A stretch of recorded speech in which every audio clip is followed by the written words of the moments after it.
If you like the story, you can support the author on Patreon. Link is in the description. Chapter 76, Ongoing Filming. Inception. The whirring of cameras filled the soundstage, punctuated by the low murmur of crew members adjusting lights and props. On the monitor, the scene unfolded. Lucas, embodying Arthur with quiet intensity, uttered the ominous words, "He knows." Leonardo, portraying the character of Cobb, reacted instantly. A sharp gesture of his hand silenced Arthur, a flicker of concern crossing his seasoned face. This gesture, devoid of dialogue, spoke volumes, conveying a sense of urgency and heightened awareness.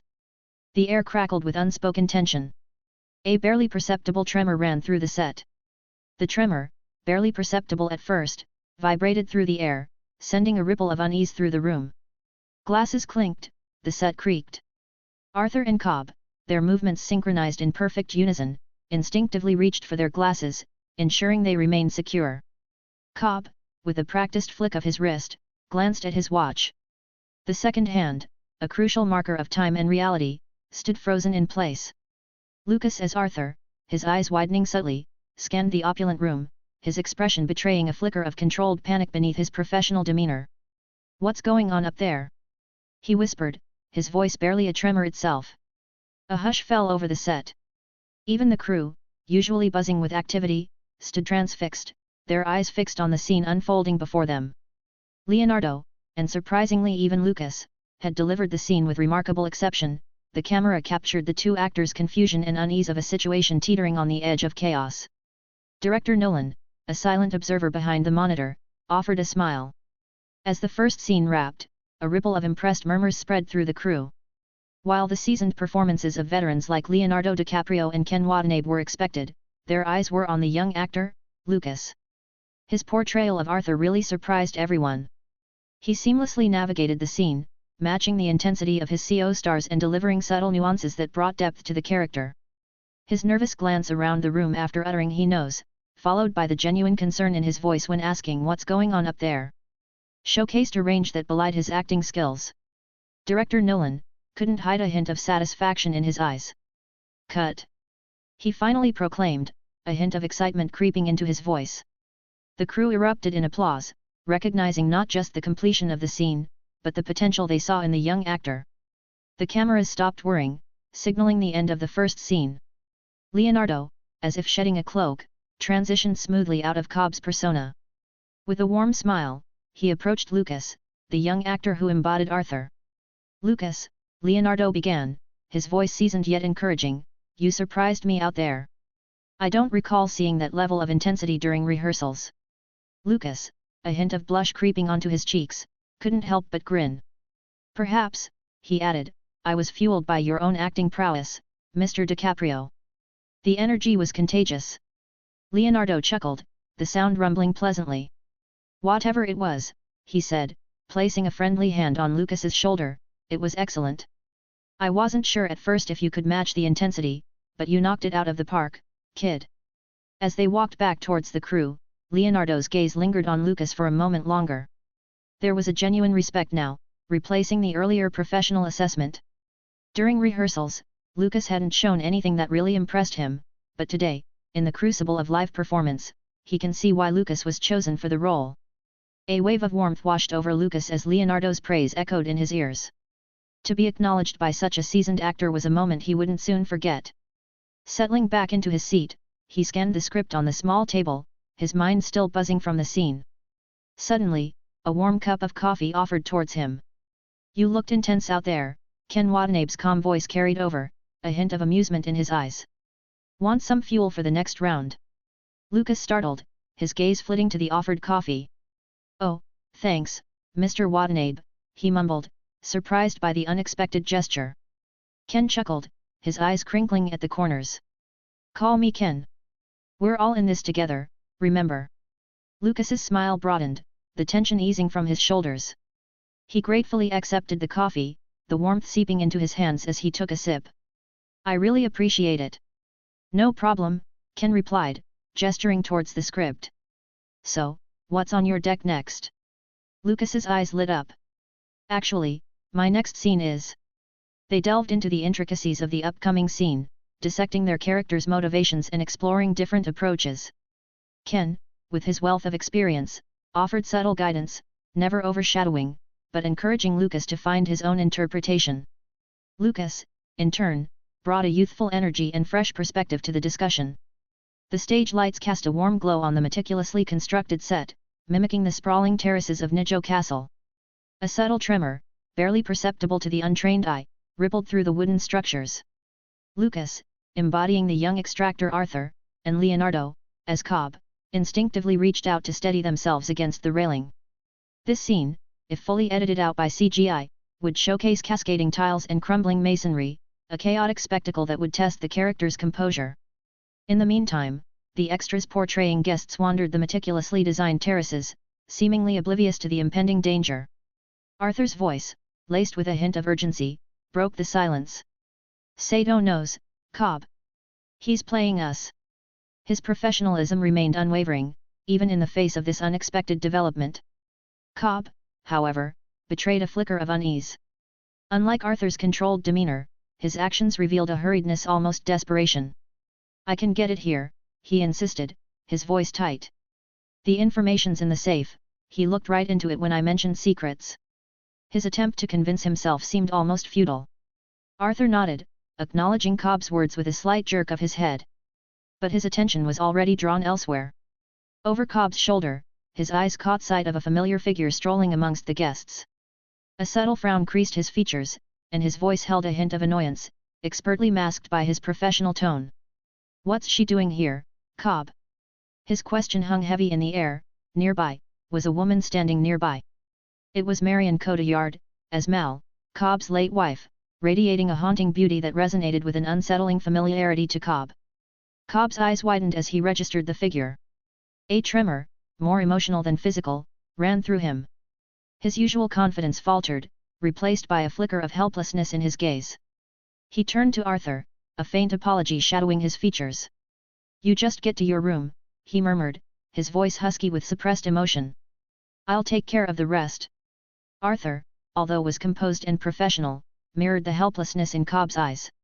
He understood the turmoil his partner was battling, the ghost of their past resurfacing amidst their critical mission. Yet, a hint of frustration tinged his response. "See what you do," he said, his tone clipped but laced with concern. "We're here to work." Chapter 77, Challenging Scene? Inception. Days had passed since Lucas had stepped into the shoes of Arthur, opposite the legendary Leonardo DiCaprio as Cobb, and a talented cast. The tension in the room crackled like electricity as Marion Cotillard, embodying Mal, walked towards Cobb, a faint smile gracing her lips. "The gun, DOM, she murmured, her voice soft yet carrying the weight of unspoken threats. Cobb remained frozen, his gaze locked on hers. Mal's smile vanished, replaced by a steely glint in her eyes. With a flick of her wrist, she gestured towards the doorway. Two burly guards emerged, dragging a struggling Lucas, as Arthur. Mal pressed the cold metal of the gun against Lucas's temple, her voice devoid of emotion. "Please," she whispered, her eyes locked on Cobb. The weight of her words hung heavy in the air. Slowly, Cobb reached for his gun, his movements deliberate, his eyes never leaving Mal's. He placed it on the opposite end of the polished ebony table, then slid it along its smooth surface, the click echoing in the tense silence. It stopped halfway down, a precarious bridge between them. Sato, observing the scene with a predatory smile, spoke up. "Now the envelope, Mr. Cobb." Cobb's hands rose in a gesture of surrender as he reached into his waistband, withdrawing one of the coveted envelopes. He slid it across the table, his voice low and gravelly. "Did she tell you? Or have you known all along?" Sato's smile widened, a hint of amusement dancing in his eyes. "That you're here to steal from me? Or perhaps, that we're all dreaming?" A flicker of annoyance crossed Arthur's face as he exchanged a silent glance with Cobb, a hint of the "I told you so" attitude Lucas had perfected over the past few days in his mind workshop and rehearsals. Sato's voice, a smooth blend of curiosity and menace, cut through the tense silence. "Tell me, Cobb. Who is your employer?" His gaze, sharp as a hawk's, flickered between Cobb and Arthur. Mal, mirroring his intensity, slowly cocked the gun, its cold metal pressing against Arthur's temple.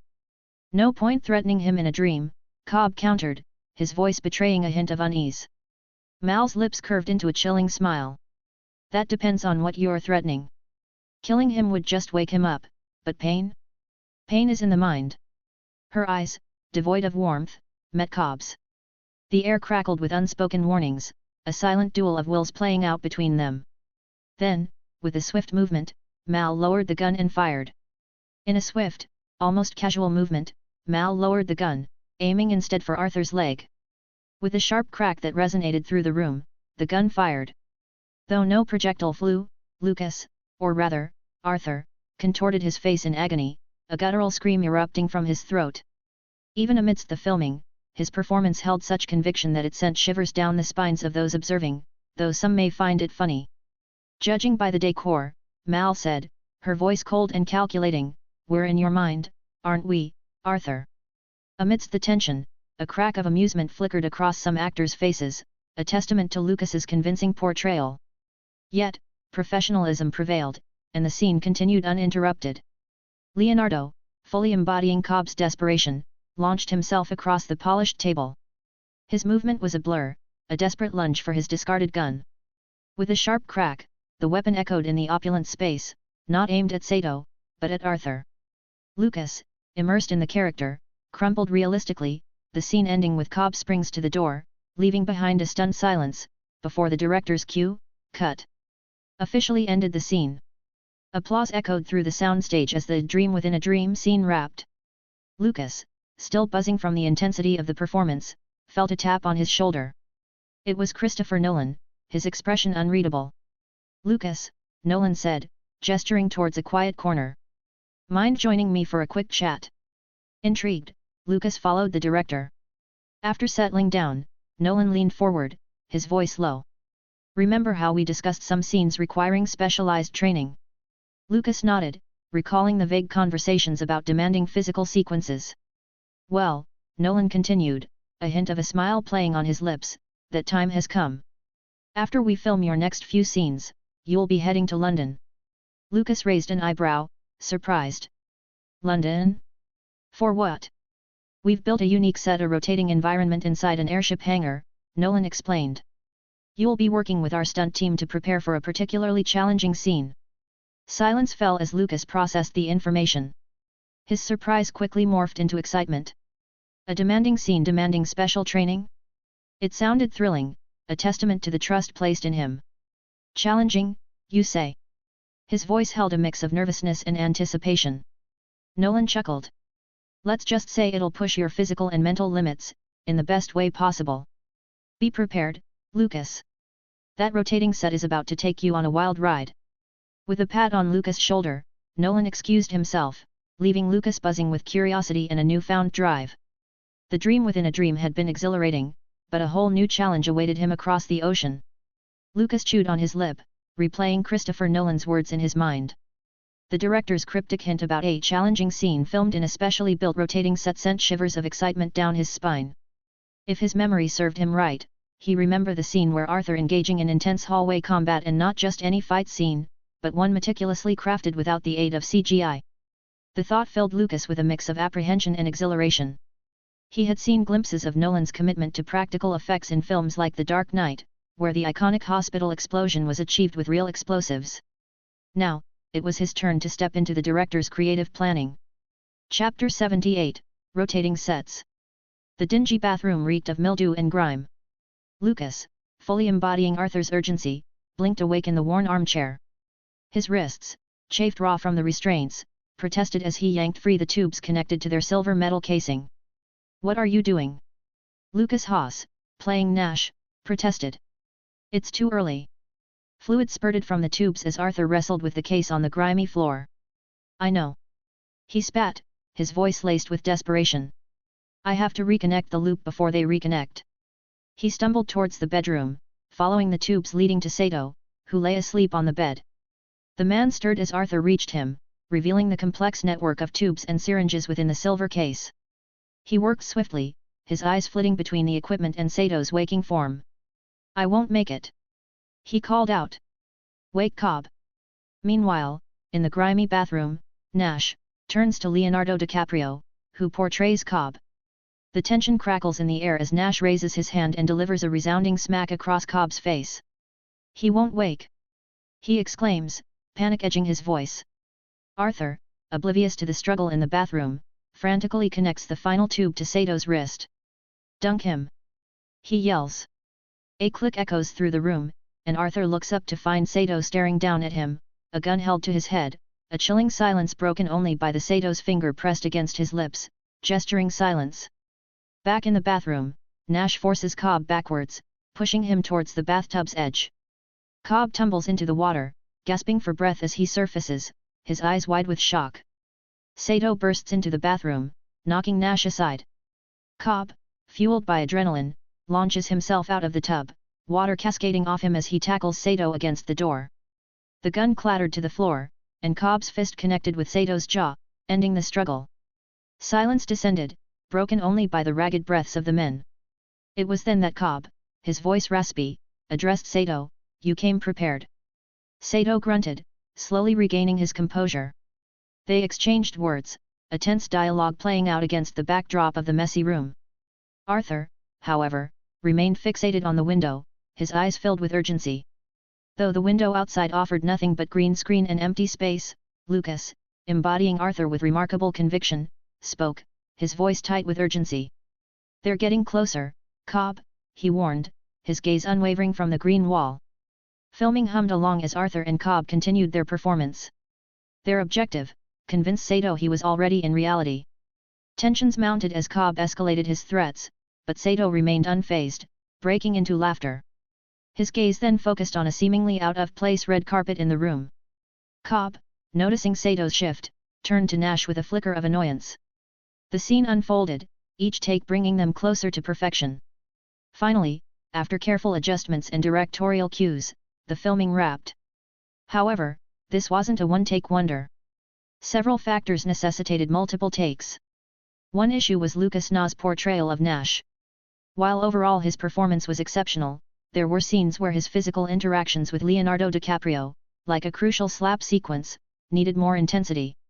Additionally, the dynamic between Lucas Nas and Ken Watanabe, Sato, required further refinement to capture the desired level of tension. Despite these minor adjustments, Lucas impressed the cast and crew with his dedication and talent. He garnered respect and admiration from all on set. Once the dream within a dream scene was complete, the team moved on to capture other moments crucial to the film's narrative. One such location was the train sequence, originally envisioned for Tokyo, was filmed in Los Angeles. The helicopter scene, where Sato extended his invitation to Cobb and Arthur, was filmed on a certain rooftop hotel in Los Angeles. The rooftop air buzzed with the relaxed chatter of cast and crew after wrapping several intense scenes. Lucas, Leonardo DiCaprio, Ken Watanabe, leaned against the railing, enjoying the city's view. "London, hey?" Ken raised an eyebrow, a hint of surprise in his voice. "Sounds like exciting times ahead." Lucas nodded, a smile playing on his lips. "Yeah, there's a scene I need to prepare for." "The zero-gravity brawl, right?" Leonardo chimed in, his eyes knowing. He and Nolan had discussed that scene at length, both excited and apprehensive about its ambitious nature. Lucas confirmed with another nod. The conversation flowed easily, punctuated by jokes, and talked a while. Later, he met with director Boyle, discussing the upcoming challenges and refining his understanding of the scene. The next morning, Lucas stepped at the Los Angeles International Airport, with the other stunt performers. Their flight to London awaited, buzzing with anticipation and a touch of nervous excitement. The 2-week filming stretch had taken its toll, and Lucas felt a welcome wave of exhaustion settle over him as he boarded the plane. As the aircraft soared into the sky, carrying him towards London and the unique demands of the zero-gravity scene, Lucas drifted off to sleep, his mind filled with a mix of trepidation and anticipation. The journey across the Atlantic finally ended as the plane carrying Lucas and the other stunt performers touched down at London Heathrow. Stepping off the aircraft, they exchanged tired smiles, the lingering exhaustion from weeks of filming in Los Angeles momentarily eased by the excitement of the upcoming challenge. Their taxi navigated the bustling streets, eventually arriving at their pre-arranged accommodation courtesy of Emma Thomas Production, secured with the financial backing of Warner Brothers. As Lucas entered his temporary home, a sense of anticipation settled in. He knew the real test awaited. Moments later, he received a call summoning him to the set, along with stunt performers. Curiosity piqued, Lucas made his way to the designated location. What greeted him stopped him in his tracks. A colossal structure dominated the room, a rotating set unlike anything he had ever seen. It stood still for now, but the sheer scale and complexity were enough to spark a mixture of awe and trepidation within him. The air buzzed with anticipation. Lucas exchanged notes with the other stunt performers, discussing their individual approaches and collaborating on potential challenges. As he took in the complicated details, operators and crew members, key players in the Inception team, approached him. Their greetings were warm. Chapter 79, Training. The airship hangar pulsed with tension. Inside the meticulously constructed rotating set, Lucas stood secured by harnesses, adrenaline humming through his veins. Beside him, another seasoned stunt performer mirrored his stance, both ready to face the unique challenge before them. With a whirring groan, the hallway beneath their feet lurched into motion, defying gravity itself. As the set tilted and rolled, Lucas and his partner had to react instantly, shifting their weight and adjusting their movements to maintain their balance. It was a disorienting dance, one wrong step threatening a potentially dangerous stumble. Outside the set, the crew held their breath. Rolling sets were notoriously tricky, even for experienced professionals. The constant shifts in perspective could throw off even the most seasoned performer, leading to disorientation and nausea. But Lucas surprised them all. As the set rotated, he moved with a fluidity that seemed almost effortless. He adjusted his steps with preternatural grace, maintaining his center of balance even as the world around him seemed to tilt on its axis. Murmurs of impressed whispers rippled through the crew. "He's got a natural talent for this, for sure," one technician muttered, awestruck. "Never seen anyone adapt so quickly." Little did they know, Lucas's seemingly innate prowess wasn't mere instinct.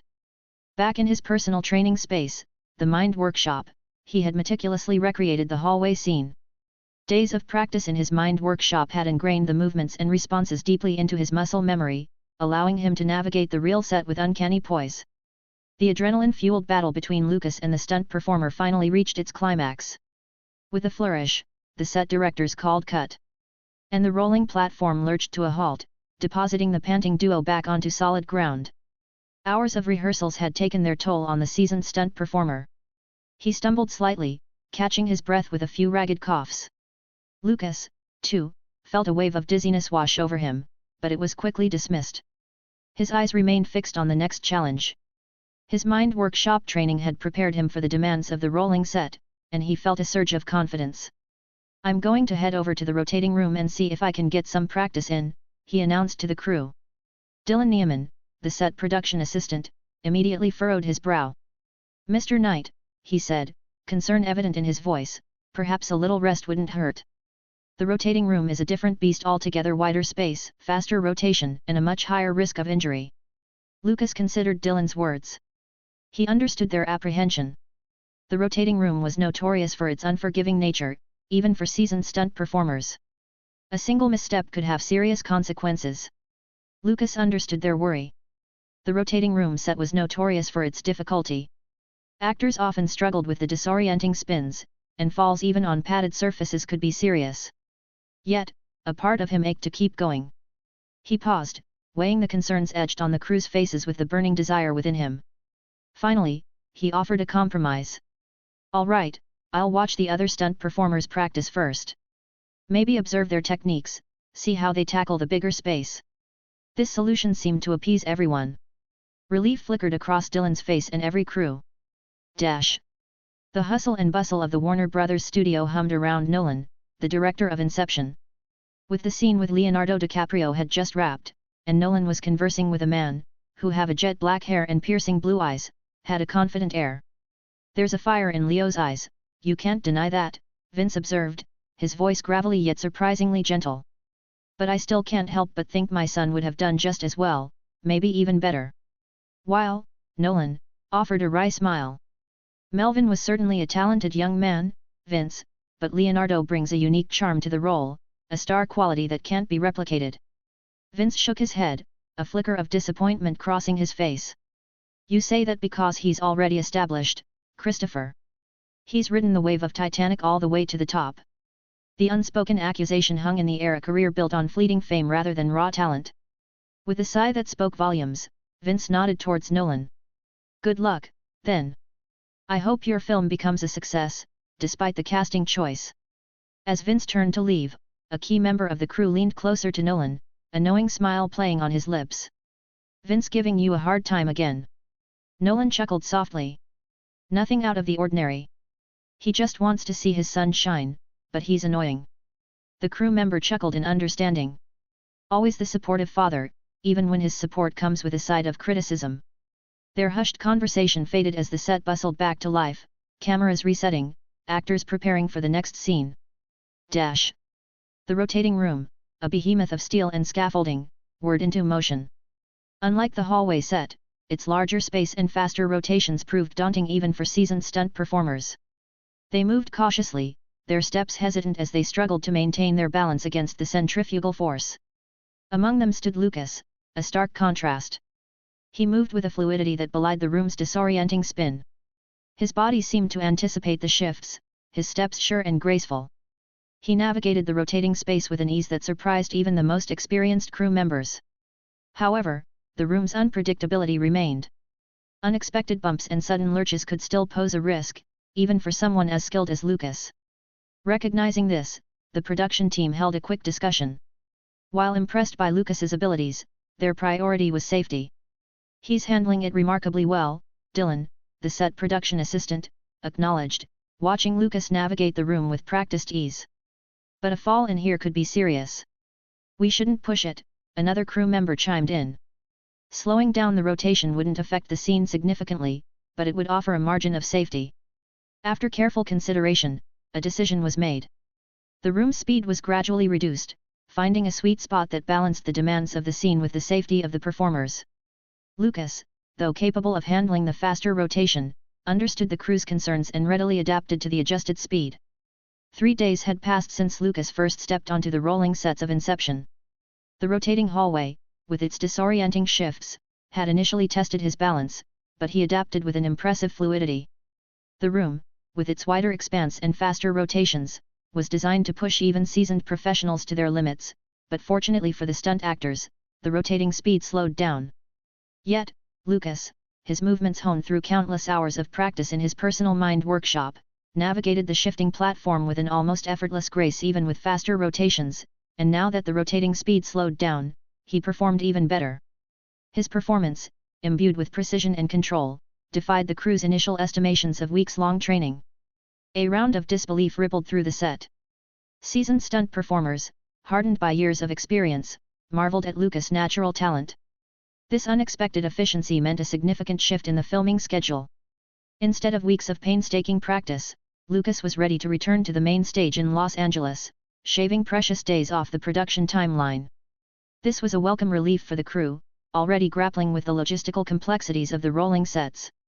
Chapter 80, Lucas' Presence. After 5 days away filming a separate project, Lucas rejoined the cast of Inception with a smile and a spring in his step. His absence had been felt, a slight gap in the camaraderie that had formed on set. But he was back now, ready to dive back into filming with other casts. Among those welcoming him back was Nolan himself, a hint of curiosity flickering in the director's eyes. He'd received reports of Lucas's performance on the notoriously challenging rotating sets, reports that spoke of a mastery achieved in remarkably short time. Intrigued, Nolan couldn't help but ask, "Lucas, have you had experience with rotating sets before?"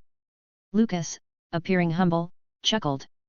"Not at all, Mr. Nolan. I guess I just pick things up quickly." A perfectly reasonable explanation, but one that couldn't fully quell the director's curiosity. Of course, Lucas kept his secret close. He wouldn't reveal the truth: his ability to delve into the hidden depths of his consciousness, to create intricate simulations of scenes within his own mind. It was a gift, a personal sanctuary he wasn't ready to share. Instead, Lucas then deflected with an unexpected joke. "Maybe I just have a knack for spinning around," he said, leaving Nolan with a smile and a lingering question mark. This interaction set the stage for the rest of Lucas's filming. His talent continued to shine, his adaptability impressive. As the cameras stopped rolling on another scene of Inception, a hush fell over the set. Actors retreated to their trailers, prop handlers scurried to reset the scene, and amidst the controlled chaos, a quiet corner buzzed with activity. Sonia and Maggie, veterans of the makeup department, found their usual spot, a cluster of chairs shrouded in white sheets, with their colleagues gathered around. Unlike other departments on set, makeup artists often witnessed scenes and stolen moments, piecing together the narrative through glimpses and snippets. Yet, even these fragmented observations were enough to spark lively discussions. Today's topic? The cast, naturally. Leonardo DiCaprio's name always drew the most sighs and knowing glances. His effortless charm and seasoned talent were undeniably captivating. Each artist recounted an anecdote from their brief interactions, a touch-up here, a compliment there, fueling the collective swooning. But amidst the DiCaprio appreciation, a new name entered the conversation. Elena, a bright-eyed newcomer to the department, confessed, "Have you seen Lucas? He's, well, something else." A chorus of surprised laughter filled the air. Lucas, the young newcomer with quiet intensity, hadn't garnered their attention before. He possessed a raw, unpolished appeal that contrasted with the seasoned charm of DiCaprio. He wasn't conventionally too handsome, but the way he moved, the way his eyes reflected the emotions his character lived, that's what drew Elena in. They couldn't deny his undeniable presence, the way his eyes held unspoken depths, and the way he moved with a quiet confidence. Comparisons were inevitable, of course. Leonardo DiCaprio, with his established Hollywood charm, remained the heartthrob. Maggie, a makeup artist with a dry wit, snorted. "Lucas is handsome, I'll give him that," she conceded. "But let's not forget, DiCaprio still holds the torch for a reason. He's got years of experience, a presence that commands attention. And while Lucas shows promise, he's still green, wouldn't you say?" Sonia, another makeup artist, listened with a thoughtful frown. "There's something about Lucas," she mused. "He carries himself differently. When he's in character, it feels like he becomes someone else entirely. It's unsettling, almost mesmerizing." Elena, emboldened, nodded eagerly. "Exactly. I mean, have you seen the way he transforms? He becomes someone else, it's almost unsettling." A younger artist, still starry-eyed from her first professional gig, giggled. "You guys are overthinking it. They're actors, that's what they do." Maggie, ever the voice of reason, added, "Right. They can switch personalities on a dime." Sonia, Elena, and the others fell silent after Maggie's pronouncement.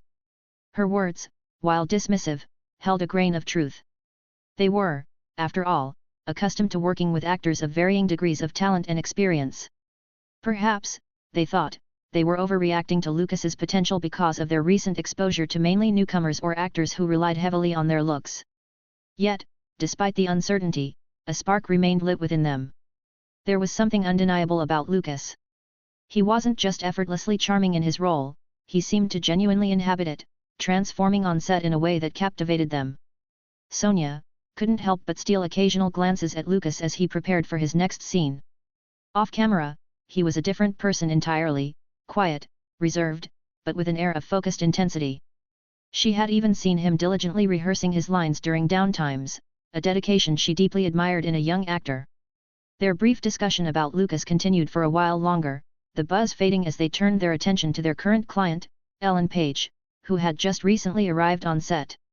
Soon, Marion Cotillard needed preparations for her next scene, and the familiar rhythm of the makeup department resumed. It wasn't just the female actors who graced their chairs. The men, including Leonardo DiCaprio, also received their touch-ups and transformations under the skilled hands of these professionals. Meanwhile, Lucas, oblivious to his newfound attention, simply relaxed on his seat. He was used to the rhythm of the set, the ebb and flow of activity. He hadn't noticed the subtle shifts in the atmosphere, the way conversations lingered on his name, the way eyes followed him discreetly. After his 5-day absence, his presence in the crew experienced a certain stagnation had settled in. Now, a quiet energy crackled around him, fueled by curiosity and a sense of anticipation. The makeup department wasn't the only one taking notice of Lucas' potential. Other departments took notice of him, and discussions about Lucas started circulating throughout the crew. Grips noticed his focused intensity during rehearsals, costume designers remarked on the ease with which he moved in their creations. Lucas himself remained oblivious, lost in the world of his character. And perhaps, it was this very lack of self-awareness, this genuine immersion, that drew people in. Chapter 81, Tom. Los Angeles, California. Sunlight streamed through the dusty window of the repurposed office, casting long shadows across the gathered actors. Lucas, Leonardo, and the others huddled around a worn table, their voices low and urgent. Inception, was shooting on location outside the studio, and closure of the film forced them to retreat to this makeshift room. Christopher Nolan, the meticulous director, and the studio were fiercely protective of the film's details, wanting to keep the before it was released. Days passed, each one bringing Lucas face to face with the unique challenges of Inception. The most persistent thorn was Warner Bros.' resistance to the agreed-upon budget, a tug-of-war that strained the production. Yet, Christopher Nolan navigated the hurdles, ensuring the filming schedule remained on track. Today, the filming was in a certain workshop in Los Angeles. Lucas, embodying Arthur, adjusted his tie, the silver lining catching the tungsten lights. Around him, a symphony of activity unfolded. Leonardo DiCaprio, portraying Cobb, hunched over a script with intense concentration. Ellen Page, brimming with Ariadne's youthful curiosity, bounced on the balls of her feet, eager to dive into the scene. Grips scrambled, adjusting lighting and securing props. Costume designers fussed over the actors' attire. Assistant directors barked orders, their voices weaving through the pre-shoot chatter, ensuring everyone was in their place. Nolan observed with a keen eye, ready to film. The assistant director raised a hand, silencing the room. 5 minutes to set, he announced. The energy shifted, playful smiles gave way to focused expressions. Lucas, Leonardo, and Ellen took their positions, their characters simmering just beneath the surface. A hush fell over the workshop room as Christopher Nolan adjusted his headset. His steady gaze flickered from the monitor displaying the scene to the bustling crew around him. Each member played their part with practiced efficiency, a well-oiled machine working in sync. Lucas, poised as Arthur, stood in his mark, observing Nolan's meticulous direction. He couldn't help but admire the director's calm amidst the controlled chaos, his every gesture guiding the film towards his direction. 5 minutes ticked by, filled with whispered adjustments and focused preparation. Then, the triggering word, action. The camera whirred to life, its lens focused on Ellen Page, as Ariadne, stirring awake from a staged slumber. A beat of silence, then Leonardo DiCaprio, embodying Cobb, delivered his line, "Because it's never just a dream." His voice, low and gravelly, filled the room with measured presence. Ariadne's gaze shot towards Cobb, now both actors seated in worn-out lawn chairs. Lucas, seamlessly slipping into Arthur's persona, observed them from the side, his posture relaxed but alert. Cobb's voice echoed, and a face full of glass hurts like hell, doesn't it? While we're in it, it's real. Arthur countered, that's why the military developed dream sharing, a training program where soldiers could strangle, stab and shoot each other, then wake up. Ellen, as Ariadne, voiced her confusion, how did architects get involved? Cobb's response, laden with unspoken meaning, someone had to design the dreams. He flickered his gaze towards Lucas, let's go another 5 minutes. Before he could finish, Ellen interjected, we were only asleep for 5 minutes?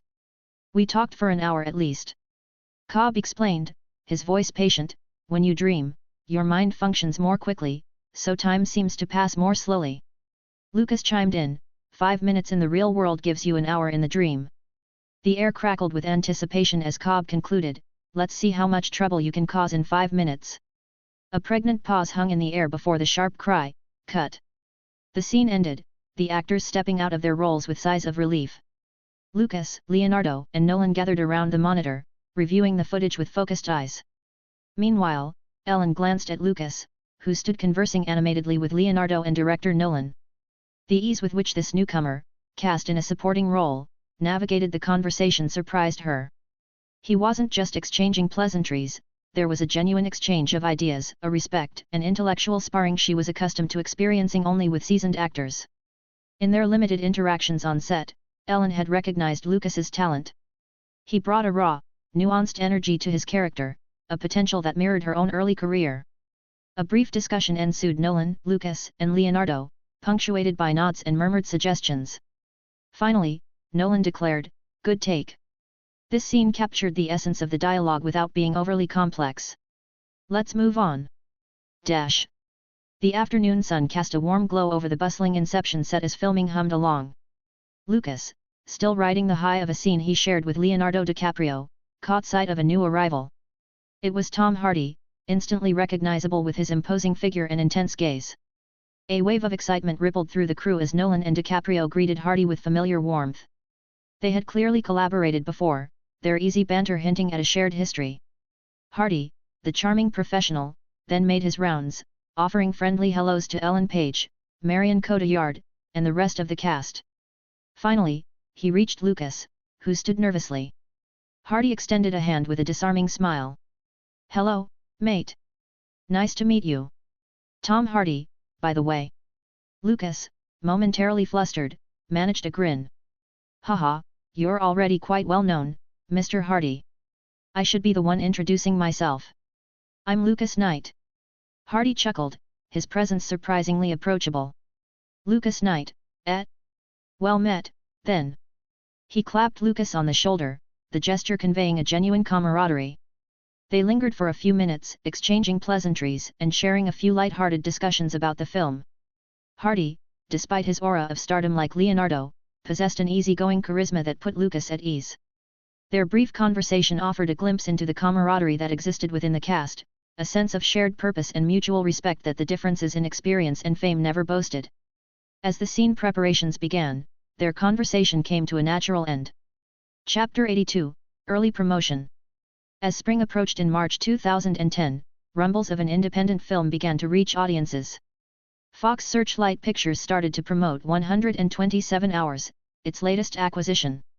While the marketing campaign was initially modest, it sparked intriguing whispers, particularly among cinephiles. The trailer, showcasing glimpses of stunning landscapes and intense survival struggles, piqued the curiosity of many. The name Danny Boyle, director of the phenomenal Slumdog Millionaire, further fueled the interest. People familiar with Boyle's gritty, character-driven narratives were eager to see his take on this true story of Aaron Ralston, a mountain climber trapped in a canyon. However, 127 Hours carried certain limitations.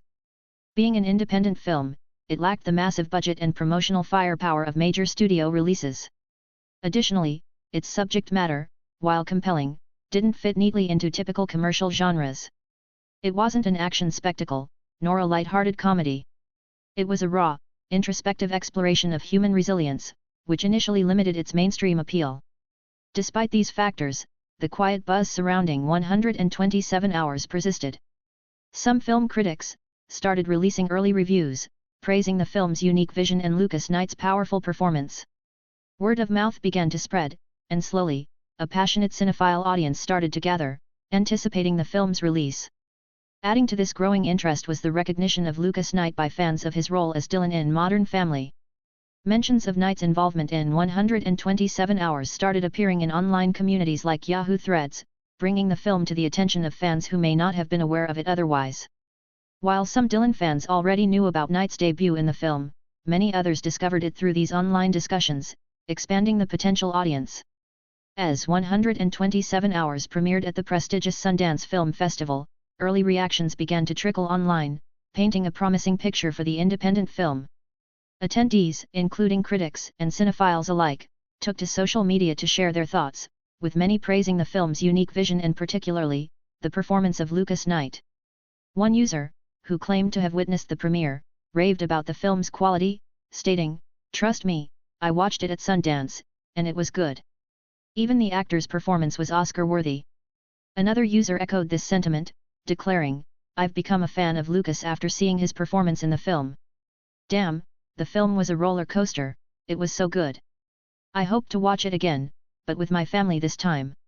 While this comment doesn't specifically mention Lucas, it reflects the positive overall impression of the film, which could indirectly benefit his performance's recognition. This early recognition suggested that Knight's performance could be a career-defining moment, potentially propelling him to wider recognition within the industry. Sunlight glinted off the polished metal of the train parked on the Inception set. Lucas, captivated, couldn't help but admire the intricately disguised truck.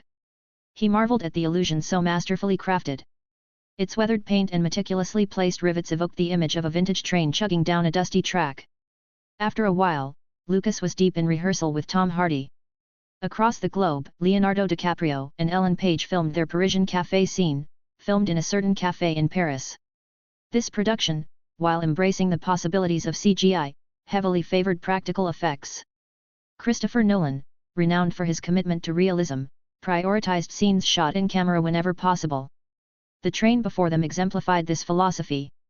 For Lucas, the sight of the truck triggered a certain memory of the Inception scene. He vaguely recalled seeing it in cinema, where the train appeared on the road out of nowhere of Cobb's dream. Several days had passed, and the Inception set buzzed with activity as Leonardo DiCaprio and Ellen Page returned to film scenes alongside Lucas Knight, Tom Hardy, Delia Brow, and Ken Watanabe. Lucas was particularly excited to meet Cillian Murphy, an actor he greatly admired from his past life. While encountering the star initially brought to mind his iconic Peaky Blinders character, Lucas couldn't help but notice how different Cillian appeared in person, younger and perhaps less brooding than imagined. Back in the workshop set, Lucas, now embodying Arthur, found himself facing Tom Hardy's Eames for a key scene. As Eames meticulously drew a diagram on the table, he explained his plan. Now, in the dream, I can impersonate Browning and suggest the concepts to Fisher's conscious mind. His voice trailed off, his gaze fixed on the diagram. Lucas, as Arthur, adopted a thoughtful pose, arms crossed. So he gives himself the idea, he finally remarked, a hint of impressed understanding in his voice. Eames nodded, a satisfied smirk playing on his lips. Precisely.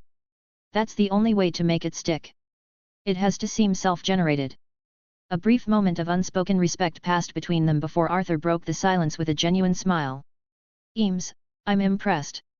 Eames returned the smile, his tone light-hearted. Your condescension, as always, is much appreciated, Arthur.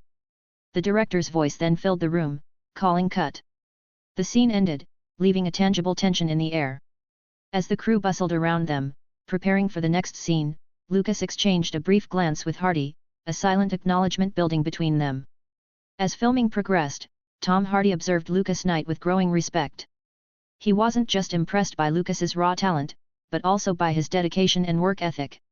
Despite being a newcomer, Lucas held his own against seasoned actors, including Tom himself. Tom, along with the other cast members, recognized Lucas's potential. Tom believed Lucas's involvement in Inception would be a significant stepping stone in his career. Christopher Nolan's films were known for their critical acclaim and commercial success, and exposure to such a project would undoubtedly raise Lucas's profile. Chapter 83, It Wasn't on the Script. As Inception gradually neared its climax, tension crackled on the set. Lucas, embodying the charming Arthur, sat opposite Ellen Page's role as Ariadne. Director Nolan's voice cut through the silence, signaling the start of the take. Ariadne, her gaze flitting between Leonardo DiCaprio's brooding Cobb and Cillian Murphy's tense Fisher, asked, "What's happening?" Arthur, leaning in, explained, Cobb's drawing Fisher's attention to the strangeness of the dream. That's making his subconscious look for the dreamer. And for me. His voice trailed off, his eyes gleaming with mischief. Suddenly, as the extras around them shifted, their heads turning in unison towards them, Arthur did the unexpected. He leaned closer to Ariadne, his voice dropping to a playful whisper, "Look, let's kiss." Ellen, startled by the unscripted action, instinctively recoiled, her character's surprise mirroring her own. Lucas, fully immersed in the character, delivered the line with an audacity that startled not only Ellen but the entire crew. Even Nolan, known for his composure, raised an eyebrow in surprise. Then, the camera captured the moment in all its raw intensity. Arthur, undeterred by Ariadne's initial shock, closed the gap between them, his lips meeting hers in a fleeting kiss. The crew, their eyes wide with surprise, watched the scene unfold. Even Ellen, momentarily thrown off balance, couldn't help but think, it wasn't in the script. As the director called cut, the actors snapped back to reality. The crew, however, remained buzzing with a mix of surprise and amusement, their gazes lingering on Lucas. Even Nolan, usually stoic, couldn't hide a smirk as he looked the young actor. Ellen, still processing the scene, with raised brows, lightly scolded Lucas, "What was that?" Feeling a little carried away. Lucas, unfazed, chuckled. "Just staying in character, Ellen. Remember, I had to distract the NPCs." Ellen furrowed her brow, "NPCs?" Lucas, sensing her confusion, explained, "Non-player characters. The extras in the dream. I thought a sudden kiss might be unexpected enough to throw them off balance." Ellen pondered for a moment, her initial surprise and frustration giving way to curiosity. "NPCs, hey? Interesting. So, you decided to go off script?" Lucas nodded, a hint of pride in his eyes. "It was a gamble, but I felt it fit in the moment. Plus, it's not totally out of character for Arthur to be unpredictable." Meanwhile, Nolan had gathered Leonardo and Cillian to review the scene on the monitor. Their expressions mirrored the mix of surprise and intrigue that hung heavy in the air. As Lucas and Ellen finished their conversation, they approached the huddle where director Nolan, Leonardo DiCaprio, and Cillian Murphy were intently reviewing a scene on the monitor. As the newcomers arrived, all eyes shifted their gaze. "Here comes the player," Leonardo remarked with a playful hint in his voice. "I initially pictured him as a naive newcomer, but it seems I underestimated his resourcefulness." Cillian chuckled, his amusement clear. Nolan, his gaze fixed on the screen, offered a thoughtful smile. "Lucas, you certainly took a bold step with that improvisation, but I have to admit, it worked brilliantly. The kiss didn't feel out of place in the scene, it actually heightened the tension and captured the attention we needed." Cillian, leaning in with a mischievous glint in his eyes, added, "Or perhaps, Lucas simply has a quick mind that thrives on seizing unexpected opportunities." His comment sparked laughter from the others, their gazes shifting to the slightly sheepish Lucas and Ellen.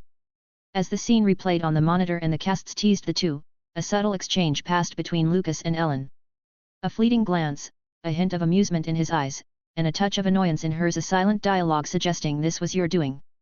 Lucas chuckled, the tension easing slightly. Just then, Tom Hardy sauntered over, his gaze drawn to the replay. His expression mirrored the surprise of others, but a playful tease soon replaced it, causing Ellen to blush and excuse herself with a flustered laugh. The moment, while seemingly light-hearted, held deeper meaning.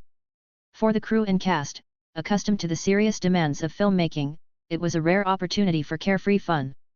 The teasing of Lucas and Ellen, two young newcomers, offered a welcome break from the intensity of their work. Director Nolan, focused on his work, viewed the kissing scene with keen interest. He saw the potential it held, the way it disrupted the scene's flow and heightened the tension in an unexpected yet effective manner. Commending Lucas for his bold improvisation, Nolan opened the door for further discussion about its inclusion in the final cut. As time marched on, Lucas Knight, alongside his other fellow cast members and director Christopher Nolan, geared up for the next stage of Inception's production, filming the iconic rotating hallway and room scenes in London. These sequences would be pivotal, with Lucas, as Arthur, taking center stage. To ensure a seamless execution, Lucas engaged in extensive discussions with Nolan, dissecting the nuances of the character and the complexities of the scenes. Rehearsals with the other actors became a collaborative playground, where they honed their movements and interactions to create a cohesive visual spectacle. Amidst the London preparations, a surprise arrived: a call from director Danny Boyle. He informed Lucas that 127 Hours, his debut film, was nearing its limited release in April, igniting a spark of excitement within the young actor. This was his first foray into the cinematic world, and seeing it reach audiences beyond the initial festival screenings was a significant milestone. However, a tinge of worry crept in. Would he be able to attend screenings, interviews, and other events alongside Boyle and the cast? Additionally to the complexity, Lucas's schedule remained tight, and he had been summoned for additional filming on Modern Family in early April before going to London. Balancing his commitments to both projects would require careful coordination. The juggling act began, requiring careful coordination between the different projects to ensure he could fulfill his obligations effectively. Chapter 84, Incredible Shot. Returning to the bustling Modern Family set, Lucas was met with a wave of warm greetings from the cast and crew. News of his packed schedule had clearly reached showrunners Stephen Levitan and Christopher Lloyd, as they wasted no time prepping for filming. With laser focus and efficient scheduling, they seamlessly integrated Lucas scenes into the production flow. After a quick 3-day whirlwind, Lucas wrapped his Modern Family commitments and bid farewell to friends and colleagues. Rejoining Christopher Nolan and the cast of Inception, excitement crackled in the air. London beckoned, and the iconic rotating hallway and room scenes awaited. Filled with the anticipation of delving into these visually stunning and narrative-bending sequences, Lucas boarded the plane, ready to immerse himself in the upcoming scenes of this ambitious project. Joining Lucas for the London shoot were fellow cast member Marvin Campbell and a dedicated team of stunt performers. They would work together to bring Arthur's action-packed encounters in the rotating hallway and room scenes to life. Inside the airplane, Lucas and director Christopher Nolan opted for the standard economy seats, mindful of the film's budget. The journey was far from silent, as they engaged in an in-depth discussion about the upcoming scenes in hushed voice. The conversation flowed for hours. Afterwards, they took a nap after eating some snacks. Finally, after a while, the plane touched down at London Heathrow. Leaving the airport behind, Lucas, Nolan, and the stunt performers went towards Cardington, Bedfordshire, north of London. This was where the airship hangar, and undeniably challenging, rotating sets awaited them. Upon entering the vast hall, they were greeted by a bustling crew and dedicated operators. The atmosphere buzzed with anticipation as everyone prepared for the complicated challenge of filming within these unique, gravity-defying sets. Lucas huddled with the stunt team, particularly Marvin Campbell, who would be his primary partner in the intricate fight choreography. Both exchanged notes, strategizing their movements and ensuring precise execution within the demanding environment. After a full day of rest and preparation, the moment of truth arrived. By noon, the set buzzed with activity as Lucas donned his carefully designed costume and makeup. With anticipation building, he stepped onto the massive rotating set, followed by the bustling crew ready to capture the scenes. Lucas felt the weight of the set's complexity. Nolan, perched on a nearby platform, held a final briefing with the crew and stunt performers, ensuring everyone was on the same page. Lucas listened intently, his anticipation building with each passing moment. Finally, with a nod and a confident call from Nolan, the scene about to begin. Lucas, alongside his fellow stunt actor, both securely harnessed for safety, stood poised within the paused rotating hallway. The camera crew zoomed in, ready to capture the dance of action that was about to unfold. The suspense was palpable as everyone held their breath, waiting for the director's cue to launch into the gravity-defying fight sequence. A silent understanding passed between Lucas and the team of stunt performers. Their countless hours of rehearsal seemed to melt away as they exchanged knowing glances. Then, the director's voice broke the tension. Action. Lucas, transformed into the steely Arthur, strolled down the rotating hallway that was still paused and stable. A flicker of movement caught his eye. He ducked into the side, hand instinctively reaching for his gun. The stunt actor or pursuer approached, unaware of the danger lurking.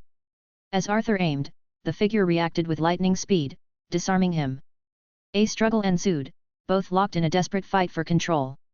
Meanwhile, a third figure emerged from the distance, a black-clad bodyguard played by Marvin Campbell. Gun drawn, he zeroed in on Arthur, who was now at the attacker's mercy. From his vantage point, Nolan closely monitored the scene on the monitor. With a decisive gesture, he signaled the set operator. The hallway lurched, tilting at an impossible angle. The gravity shift sent Arthur and his attacker spinning, crashing against opposite walls. Even the distant bodyguard lost his footing, momentarily thrown off balance.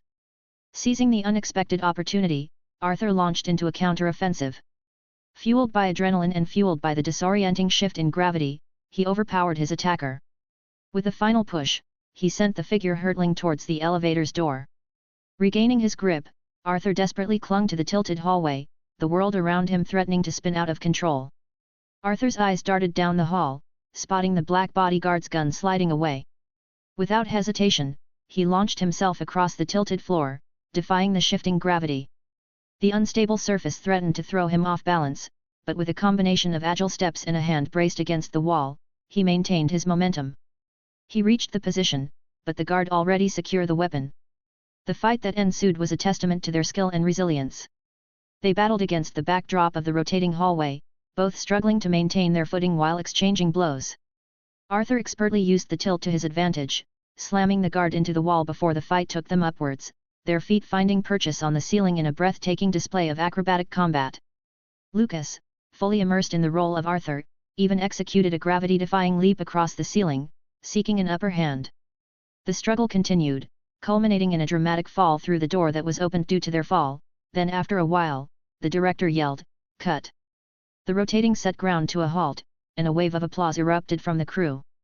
Lucas, Marvin, and the other stunt performers emerged, their faces flushed with exertion but beaming with satisfaction. Nolan himself joined the applause, his face edged with appreciation. Lucas, in turn, smiled widely and patted Marvin and the others on the shoulders, acknowledging their incredible work. The stunt performers returned his smile with genuine warmth. Unlike some actors who treated them with distant respect, Lucas's genuine regard was palpable. Perhaps it was his relative newcomer status in the industry, but whatever the reason, they appreciated his down-to-earth approach and treated them with equal footing. It was a refreshing change, and they hoped the actor wouldn't change in the future. Chapter 85, 127 Hours Limited Screening. The exhilarating shoot of the rotating hallway on Inception was just the first step in Arthur's gravity-defying scene. The next stop? The rotating room, a set designed to physically flip actors upside down. Stepping into the paused room felt like entering a surreal dreamscape. The floor was now the ceiling, furniture clung to inverted surfaces, and the crew, including director Nolan, held discussions while seemingly sitting on the ceiling. Even Lucas and Marvin, harnessed for safety, found themselves suspended with their feet planted firmly on the ceiling. Nolan, ever the meticulous director, used this pause to meticulously advise them on the upcoming scene.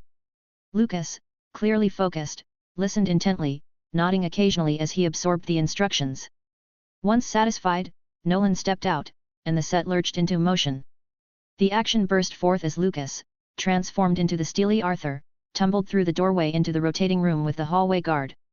Marvin, playing the hallway guard, met him with fierce resistance. Their struggle unfolded in a breathtaking dance of gravity-defying motions. Arthur, momentarily gaining the upper hand, sent the guard's gun spinning across the floor, which Lucas, with lightning reflexes, snatched, and seizing the opportunity, Arthur grabbed the prop gun and, with a practiced flourish, aimed it at his opponent, mimicking a decisive shot. The rotating room scene wrapped with a final flourish. Lucas, still buzzing from the physical demands, joined Marvin and the other stunt actors to watch the replay on the monitor. A flurry of discussion ensued, with Marvin and Nolan offering their perspectives. Lucas felt the scene lacked a certain improvisational spark. He expressed his vision, and the team swiftly readied for another take. Across 3 takes, the sequence evolved. Lucas pushed himself and his colleagues, seeking that extra nuance that elevates a good scene to a great one. Finally, they achieved a result that satisfied everyone. Mutual nods of approval punctuated the air, followed by a wave of laughter and friendly exhaustion. The filming wrapped amidst smiles and handshakes. Soon, Lucas, alongside Nolan and several cast and crew members, boarded their flight back to Los Angeles. Reunited with CO stars like Leonardo DiCaprio, Tom Hardy, Delia Prau, and Cillian Murphy, Lucas would next tackle scenes involving a van driven by Rao. On April 18, 2010, the limited release of 127 Hours finally kicked off, generating a buzz amongst independent film enthusiasts. Its initial reach remained exclusive, opening in just 4 select theaters, 1 each in New York, Los Angeles, Toronto, and Washington, D.C. In New York City's bustling Lincoln Plaza cinemas, the 127 Hours poster proudly held its place among other new releases like How to Train Your Dragon and The Backup Plan. A diverse crowd filled the theater, some drawn by the mainstream films, others specifically seeking 127 Hours based on early critical acclaim. Friends, couples, and families eagerly settled into their seats, the murmur of conversation fading as the introductory sequence rolled. Some faces showcased anticipation, others curiosity. Among them was Rachel, a die-hard Modern Family and Dylan fan whose loyalty had recently extended to actor Lucas Knight, star of 127 Hours. "You sure this is worth the hype?" her friend Sophia questioned, a hint of skepticism in her voice. "Absolutely," Rachel replied, her enthusiasm evident. "The reviews I read raved about it." Michelle, another friend in the group, chimed in, her eyebrows raised. "We traveled all the way from Arkansas just for this movie. Let's hope it lives up to the expectations." Rachel chuckled. "Hey, don't tell me you haven't been enjoying New York." Their conversation continued in hushed tones as the film unfolded, gradually drawing them into the film's story. As the narrative progressed, their chattering subsided, replaced by a collective immersion in the unfolding drama. The tension in the theater was palpable as Lucas, embodying Aaron Ralston, found himself trapped in the narrow canyon on screen. Gasps rippled through the audience as they witnessed the desperation and struggle that unfolded before them. Aaron's grunts of exertion and the claustrophobic setting drew viewers into his predicament, making them share his anxiety. The audience became Aaron's companions, witnessing his every move, his moments of hope, his moments of despair. They watched as he resorted to unthinkable acts for survival, consuming ants and his own urine. When the scene depicting the arm amputation arrived, the air grew thick with shock. Gasps turned into horrified cries, some eyes shut tight, others glued to the screen despite the harrowing nature of the scene. A few audience members, overwhelmed by the intensity, fainted or felt lightheaded, requiring assistance from nearby patrons. Lucas's portrayal was undeniably powerful, his raw emotion bringing Aaron's ordeal to chilling life. Rachel and her friends, along with the others who remained, were on the edge of their seats, hearts pounding in unison with Aaron's struggle. As the faint and lightheaded were escorted out by theater staff, the remaining audience continued their emotional journey with Aaron, witnessing his eventual escape. With the film nearing its end, Aaron's life story unfolded in text on screen. As the familiar notes of The Scientist, performed by Lucas himself, filled the air, the audience remained captivated. The song perfectly captured the film's protagonist were feeling at the moment of his despair. The final credits rolled, leaving viewers with a complex mix of emotions and a lingering sense of awe. As the film ended, the audience spilled out of the theater, each individual grappling with their own reaction. Some emerged with a lingering unease, the experience of Aaron Ralston's ordeal clinging to them. Others carried a sense of awe at his resilience and survival. For many, the film ignited a desire to reconnect with loved ones, the message of their importance resonating deeply. Rachel, visibly moved, fought back tears, the film's emotional weight still heavy on her shoulders. Her friends, initially skeptical about the film's appeal, found themselves equally affected. They offered quiet words of comfort, recognizing the impact the film had on Rachel and themselves. Beyond Rachel's close circle, the film's influence rippled outwards. Phone calls were made, texts sent, and plans hatched to gather with loved ones. Conversations unfolded, fueled by the raw emotions stirred by 127 hours. The film acted as a Chapter 86, critics' reviews as filming of Inception nears completion. The limited release of 127 hours on April 18, 2010, proved to be a pleasant surprise for distributor Fox Searchlight. Despite showing in just 4 theaters, New York, Los Angeles, Toronto, and Washington, D.C., the film managed to gross nearly $150,000 at the box office on its opening day. This exceeded expectations not only for Fox Searchlight but also for other studios involved in the film's production, including Path. The strong initial performance suggested promising potential for the wider release planned in the following weeks. As 127 hours garnered attention on its opening day, early reviews of the critics since Sundance began to trickle in. One of the first, published by the Huffington Post, generated controversy by claiming the film's intensity had caused audience members to faint, vomit, and experience reactions since the film The Exorcist. However, despite the potential shock factor, critics largely praised the film. Lucas Knight's performance as Aaron Ralston received particular acclaim, with many commending his raw and nuanced portrayal of the character's physical and emotional struggle. The film received a standing ovation at its Sundance premiere, setting the stage for a flurry of reviews. Renowned critics like Roger Ebert of the Chicago Sun-Times called the film a harrowing experience, beautifully made, and lauded Knight's performance as a staggering display of physical and emotional commitment. Peter Travers of Rolling Stone echoed the sentiment, describing the film as grueling, inspiring, and undeniably powerful, while crediting Knight with delivering a career-best performance. A.O. Scott of the New York Times found the film gripping and often harrowing, with particular praise for Knight's remarkable intensity. Even amidst mixed reviews of the film's pacing and narrative, Desson Thompson of the Washington Post acknowledged Knight's talent, stating that his performance is entertaining enough, and his acting was beyond my expectations, he really embodied the role.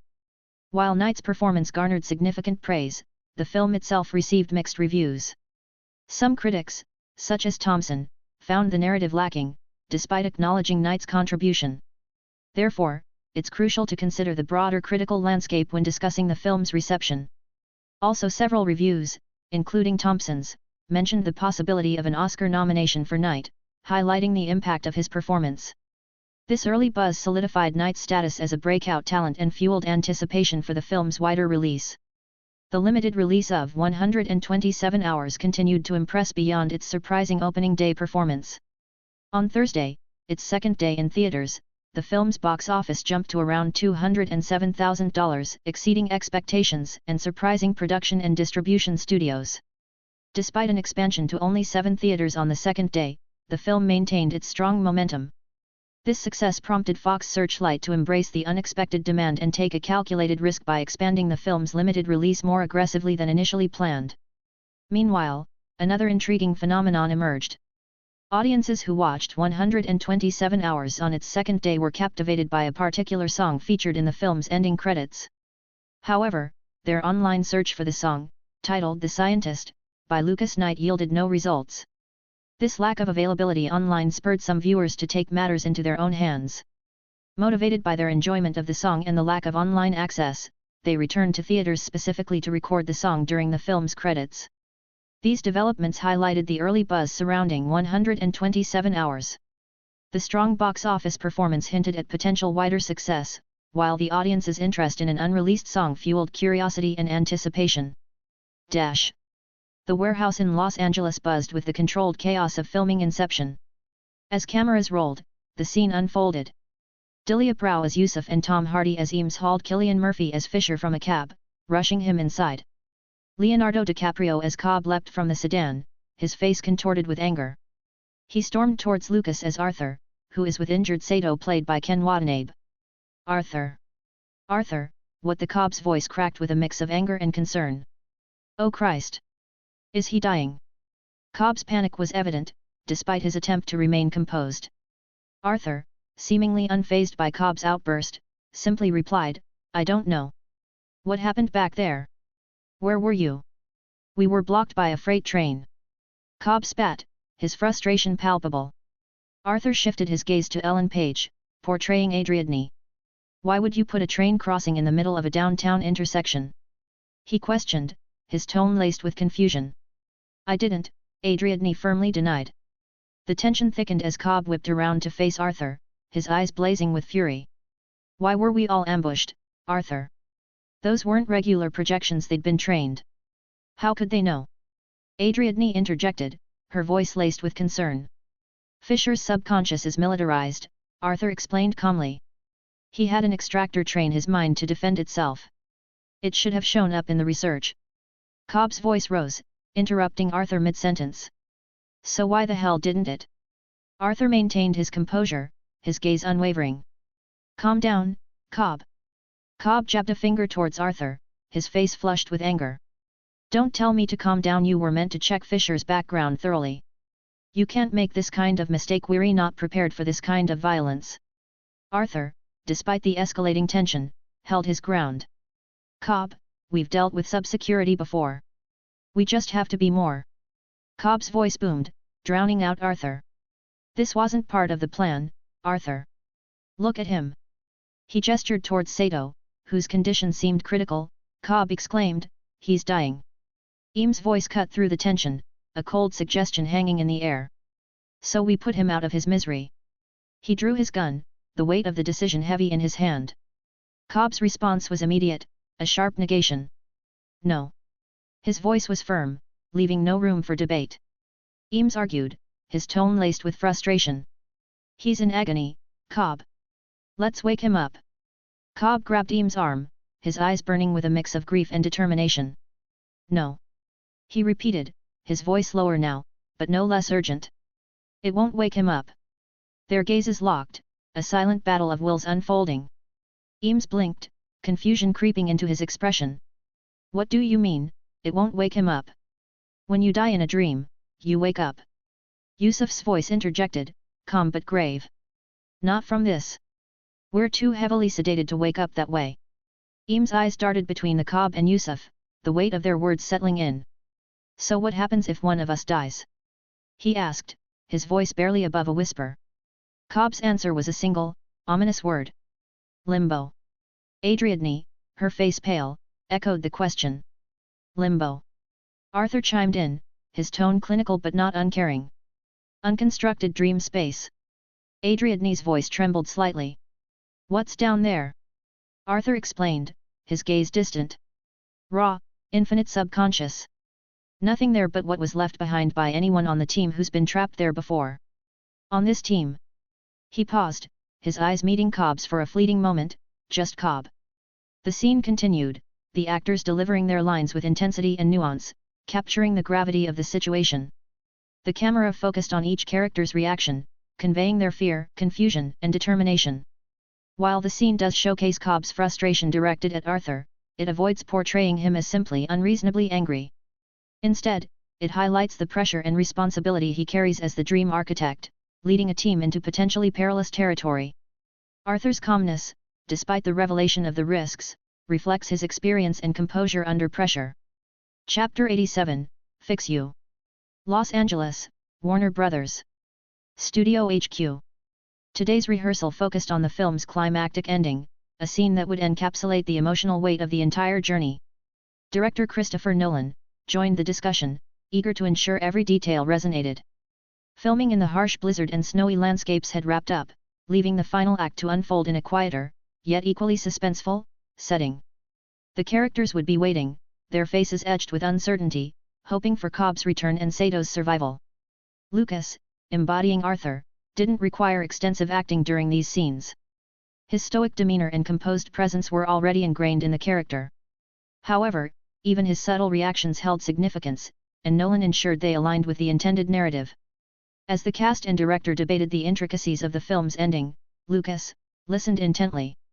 The discussion centered on Cobb's potential escape from limbo, leaving behind his haunting regret, the deceased Mal. It resonated deeply with Lucas, evoking a familiar melody deep within his mind. Without realizing it, Lucas began humming a tune under his breath, the lyrics barely audible. When you try your best, but you don't succeed. When you get what you want, but not what you need. When you feel so tired, but you can't sleep. Stuck in reverse. The quiet melody drew the attention of the room. Heads turned, eyes curious, as the cast and director stopped their discussion. Caught off guard, Lucas stammered, "Oh, am I interrupting? I apologize, I didn't realize." Before he could further apologize, Nolan interjected, No, Lucas. Continue, please. That was something." Leonardo, seemingly captivated by the melody, added, "Yeah, I agree. That first verse, it stuck with me right away." Ellen and Killian offered nods of agreement, their expressions indicating curiosity. Ken Watanabe, however, observed Lucas with a hint of surprise, perhaps pondering the fact that Lucas can actually sing beside acting. A smile played on Lucas' lips as he chuckled, "All right, then." He cleared his throat and continued the melody, his trained voice filling the room with newfound depth. "And the tears come streaming down your face. When you lose something you can't replace. When you love someone, but it goes to waste. Could it be worse?" The raw emotion in Lucas' voice, coupled with his expressive performance, held the room spellbound. Even Nolan couldn't help but lean forward, captivated by the unexpected shift in the rehearsal. Lucas' voice soared as he continued. "Lights will guide you home. And ignite your bones. And I will try to fix you." He continued to sing, his voice rising with the intensity of the music, until finally, the last note faded into the air. A moment of stunned silence followed, then a wave of applause broke out. "That was something else," Killian breathed, his voice filled with awe. "It's incredible," Ellen chimed in, her eyes shining with admiration. Leonardo simply raised an eyebrow, but a hint of a smile played on his lips. "That song, it brings back some memories, both pleasant and unpleasant." "Ha! Me too," Ken Watanabe chuckled, nodding in agreement. Nolan, his gaze fixed on Lucas, leaned forward with a question. "Lucas, did you compose that song?" Lucas felt a blush creep up his neck. A wave of embarrassment washed over Lucas. He had merely sung a Coldplay song, yet the name and the song itself didn't exist in this world. He even searched on Google, and finding no trace of a band called Coldplay. Sensing his hesitation, Ellen spoke up, her voice laced with intrigue, "I think he did. I've never heard anything like it before." Nolan's gaze remained on Lucas, his voice firm. "I want to hear it from you, Lucas." Lucas took a deep breath, realizing he had no choice but to adapt. "Yes, I composed it," he said, his voice firm despite the lingering unease. Nolan's face lit up. "Fantastic! I had no idea you had composing talents as well. And you know what? That song, it feels perfect for the ending, when Cobb finally escapes limbo." Nolan, energized by the unexpected inspiration, addressed the cast and crew. He explained his vision of how Lucas' song, with its poignant lyrics and raw emotion, could perfectly encapsulate the bittersweet triumph of Cobb's escape from limbo. Following this announcement, Nolan pulled Lucas aside for a detailed discussion. They delved into the intricacies of the song, exploring its thematic resonance with the film and its potential placement within the final sequence. Lucas shared his vision for the arrangement and performance, while Nolan offered insights from a directorial perspective. One key point emerged: copyright ownership. As the song didn't exist in this timeline, legal issues needed to be addressed. Lucas mentioned the need to file for copyright under his name, a prospect Nolan readily supported. He even offered the assistance of Emma Thomas Production, his own company, to navigate the legal aspects smoothly. This act of support highlighted Nolan's respect for Lucas' talent and the potential impact of his music on the film.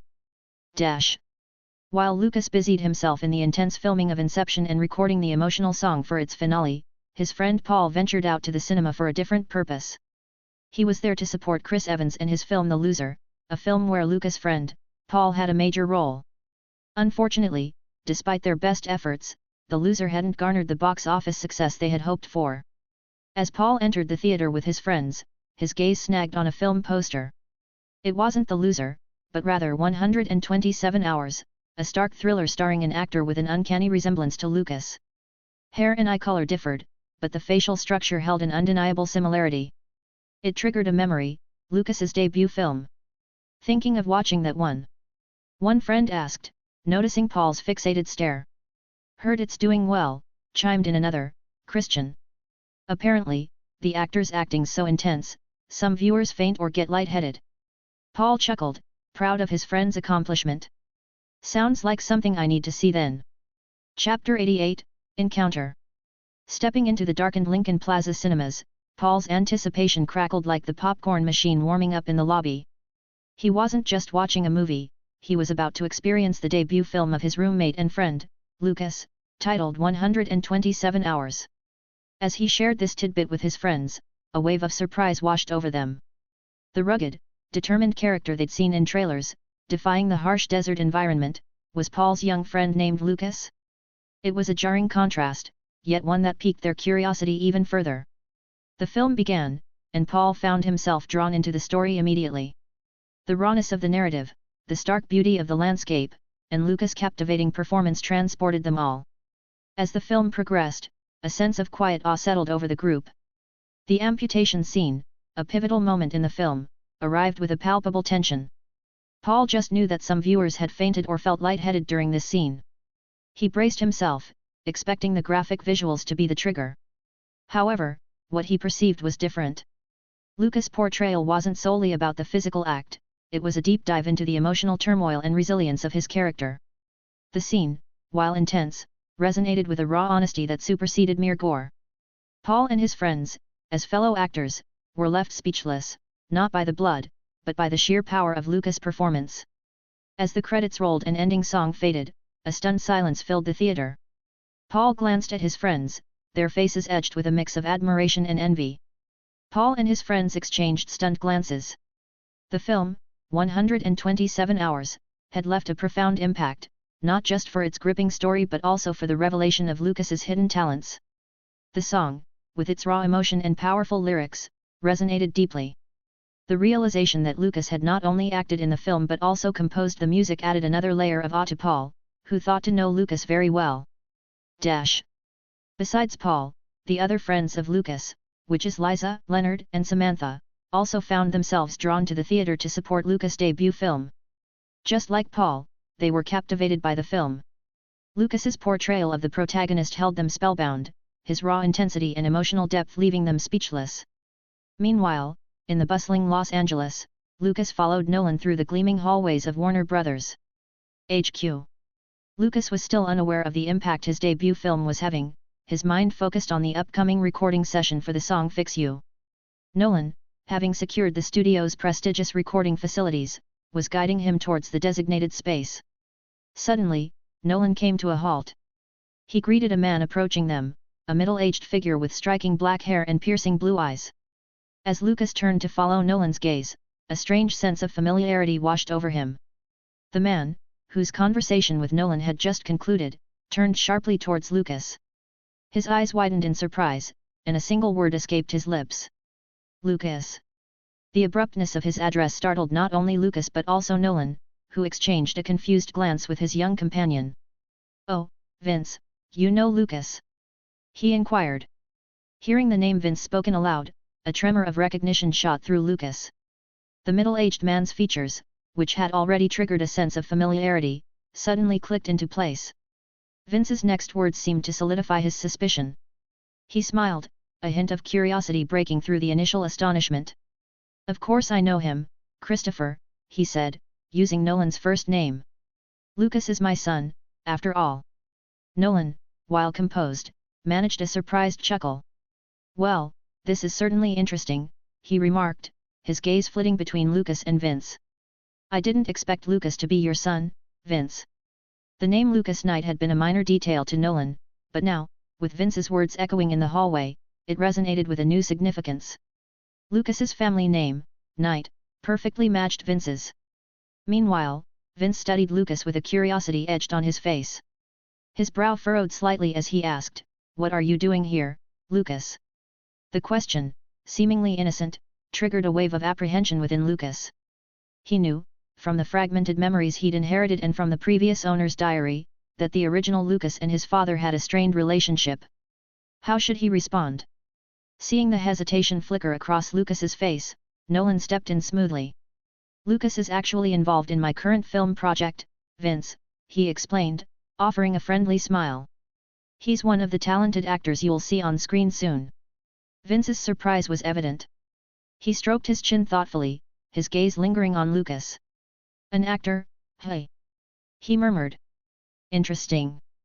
So, he's part of the recording session you mentioned?" Nolan nodded, relieved to steer the conversation away from potentially sensitive topics. "Yes, he's lending his voice to a crucial part of the soundtrack," he confirmed. As they spoke, Lucas remained silent, his mind caught in a whirlwind of conflicting emotions. Nolan, who can subtly perceive the situation, couldn't quite shake the uncomfortable tension radiating from Lucas after his encounter with Vince. While he didn't pry, he felt compelled to offer an escape route. "If that's all, Vince," he interjected diplomatically, "we best be on our way. Recording schedule's quite tight, you see." Vince, seemingly understanding, offered a curt nod. Of course, of course. My apologies for taking up your time." He turned to Lucas, his hand briefly resting on his shoulder with a firm squeeze. "We can always catch up later, son," he said, his voice carrying a hint of both warmth and unspoken expectations. "If you want, that is." Lucas, caught between relief and apprehension, could only manage a hesitant nod. As Vince melted back into the flow of the hallway, a sigh escaped Lucas's lips. Nolan, sensing his unease, offered a reassuring pat on the shoulder. "You seem a bit on edge," he said, his voice gentle. "I don't know why you are uncomfortable to meet your father, but for now, let's focus on the song. We have a great piece to create." Lucas, grateful for Nolan's quiet understanding and his choice to avoid prying questions, nodded in agreement. Chapter 89, Emergence. The encounter with his father, Vince, still lingered in Lucas's mind as he entered the Warner Brothers Studio HQ recording studio with Nolan. A whirlwind of emotions swirled within him: confusion, apprehension, a flicker of curiosity. Yet, as he stepped into the soundproof booth, the familiar hum of the equipment and the warm glow of the control panel similar to Fox Searchlight recording studio anchored him in the present. Nolan offered a reassuring smile. "Ready to sing your composed song Fix You, Lucas?" he asked, his voice infused with a contagious enthusiasm. Lucas nodded, taking a deep breath. The song, with its poignant lyrics about healing and resilience, resonated deeply with him at that moment. He closed his eyes, silencing the inner chatter, and let the music wash over him. He had meticulously recreated the melody and arrangement of Fix You by Coldplay on paper, capturing the essence of the original. He handed the composition to the recording studio's talented team, who eagerly awaited his performance. As the first notes of the Fix You filled the booth, Lucas closed his eyes and let the music guide him. His voice, initially tinged with apprehension, gradually gained strength and conviction. He poured his emotions into the lyrics. The independent film 127 Hours, defied expectations with its initial limited release. Initially screened only in a handful of theaters by Fox Searchlight, the film generated unexpected buzz and strong audience response. Faced with such positive feedback and promising box office performance, Fox Searchlight already expanded the film's release to more theaters. This wider distribution further fueled the momentum, with 127 Hours grossing an impressive $800,000 in just a few days. This success was particularly remarkable considering its status as an independent film with a moderate budget of $15 million and its lead actor, Lucas Knight, being a relative newcomer. This breakout performance brought Knight onto the radar of Hollywood players. Prestigious talent agencies like CAA, ICM, WME, and UTA took notice of the film's young star and sought to learn more about his potential. Beyond the major agencies, independent studios like Miramax, The Weinstein Company, and others also expressed interest in Knight, recognizing his talent and the buzz surrounding him. Lucas's performance in 127 Hours proved to be a breakout moment for the young actor. His raw talent and ability to embody the film's protagonist garnered critical acclaim and industry attention. As a result, his agency, IAA, started receiving project offers specifically for Lucas to audition. This shift in attention marked a significant step forward in his career. Beyond his acting, the song The Scientist covered by Lucas in the film's closing scene resonated with audiences. Budding singers, both beginners and those with some experience, took to YouTube, creating their own renditions of the song. These covers, accumulating hundreds or thousands of views, contributed to the film's overall buzz and further solidified Lucas's name in the public eye. While Lucas's rise to fame was gradual and unassuming, it held immense significance. With 127 Hours as his debut film, he managed to establish himself as a talented actor with a promising future. Los Angeles, Warner Brothers. HQ. The chance encounter with Lucas at Warner Brothers. HQ caught Vince off guard. Learning that his estranged son had not only become an actor but secured a role in Christopher Nolan's upcoming film was a surprise, to say the least. Vince knew Nolan's reputation for meticulous casting, which suggested Lucas possessed at least a commendable amount of talent. He had allowed himself to become somewhat distant from Lucas's life, but seeing his son's ambition and accomplishment rekindled a curiosity about Lucas' career. He instructed his assistant to gather information on Lucas's career, and the details that surfaced further surprised him. Within minutes, a detailed report landed on Vince's desk. The information revealed a surprising truth: Lucas was not just pursuing acting, he had landed the lead role in Danny Boyle's recently released film, 127 Hours. This newfound success, achieved without his involvement, sparked a mix of emotions within Vince. Vince traced his finger along his chin, a contemplative murmur escaping his lips as he finished reading the report. "Interesting," he muttered, his voice laced with a curious mix of emotions. His relationship with Lucas had always been strained, he even kicked Lucas out of the house due to the influence of his current wife. Seeing his son carve his own path in acting, especially without his influence, was a surprise that stirred a complex cocktail within him. Beyond the personal, Vince's professional side became intrigued. As a fellow director, he knew Danny Boyle's reputation, particularly his 2008 Oscar win. The combination of Boyle's talent and the true-life story of Aaron Ralston piqued his curiosity. He couldn't help but wonder how Lucas, his distant son, had performed in such a demanding role. Unable to resist the pull, Vince scheduled a trip to the Los Angeles theater to see 127 Hours for himself. Chapter 90, Disbelief and Conclusion. Vince, a former indie darling turned successful Hollywood director, had carved out a niche in superhero blockbusters for Warner Brothers. While his early career was marked by critically acclaimed indie works, the financial success of his DC superhero blockbusters had shifted his focus towards commercially driven projects, and with his success in directing commercial films, he felt the indie scene lacked the grandeur and mainstream appeal of superhero sagas. Yet, here was Lucas, staring back at him from the report, the lead in an indie film directed by none other than Danny Boyle, an Oscar-winning filmmaker. Vince couldn't dismiss the professional intrigue. West side of Los Angeles. Dimmed lights enveloped the New Art Theater, its west side ambience humming with anticipation. Vince, alongside his assistant Mark, settled into their seats, his face betraying a stoic indifference. He held no grand expectations for 127 Hours. As the narrative unfolded, however, a subtle shift took hold. Vince and Mark found themselves drawn into the protagonist's harrowing struggle, Lucas's raw portrayal anchoring them with its authenticity. The intensity of the story, coupled with his Lucas emotional portrayal, exceed initial skepticism. Even Mark, typically stoic, visibly flinched during the harrowing amputation scenes, his hand instinctively reaching for his eyes. By the film's end, a poignant silence descended upon the theater. The final song resonated deeply, leaving a lingering impact on Vince. As the credits rolled and some applause began, he remained rooted to his seat, his mind churning. Mark, enthusiastic, leaned over and whispered, "Sir, that song was incredible. And the film itself, powerful." The lead actor's performance was truly exceptional.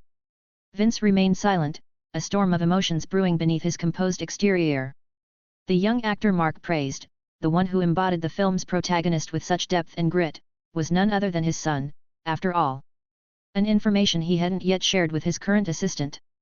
A conflicted mix of emotions swirled within Vince. He couldn't help but question in his mind, how could he have become so talented? Los Angeles buzzed with energy as the final scenes for Arthur of the film Inception wrapped. For Lucas, it was a bittersweet goodbye.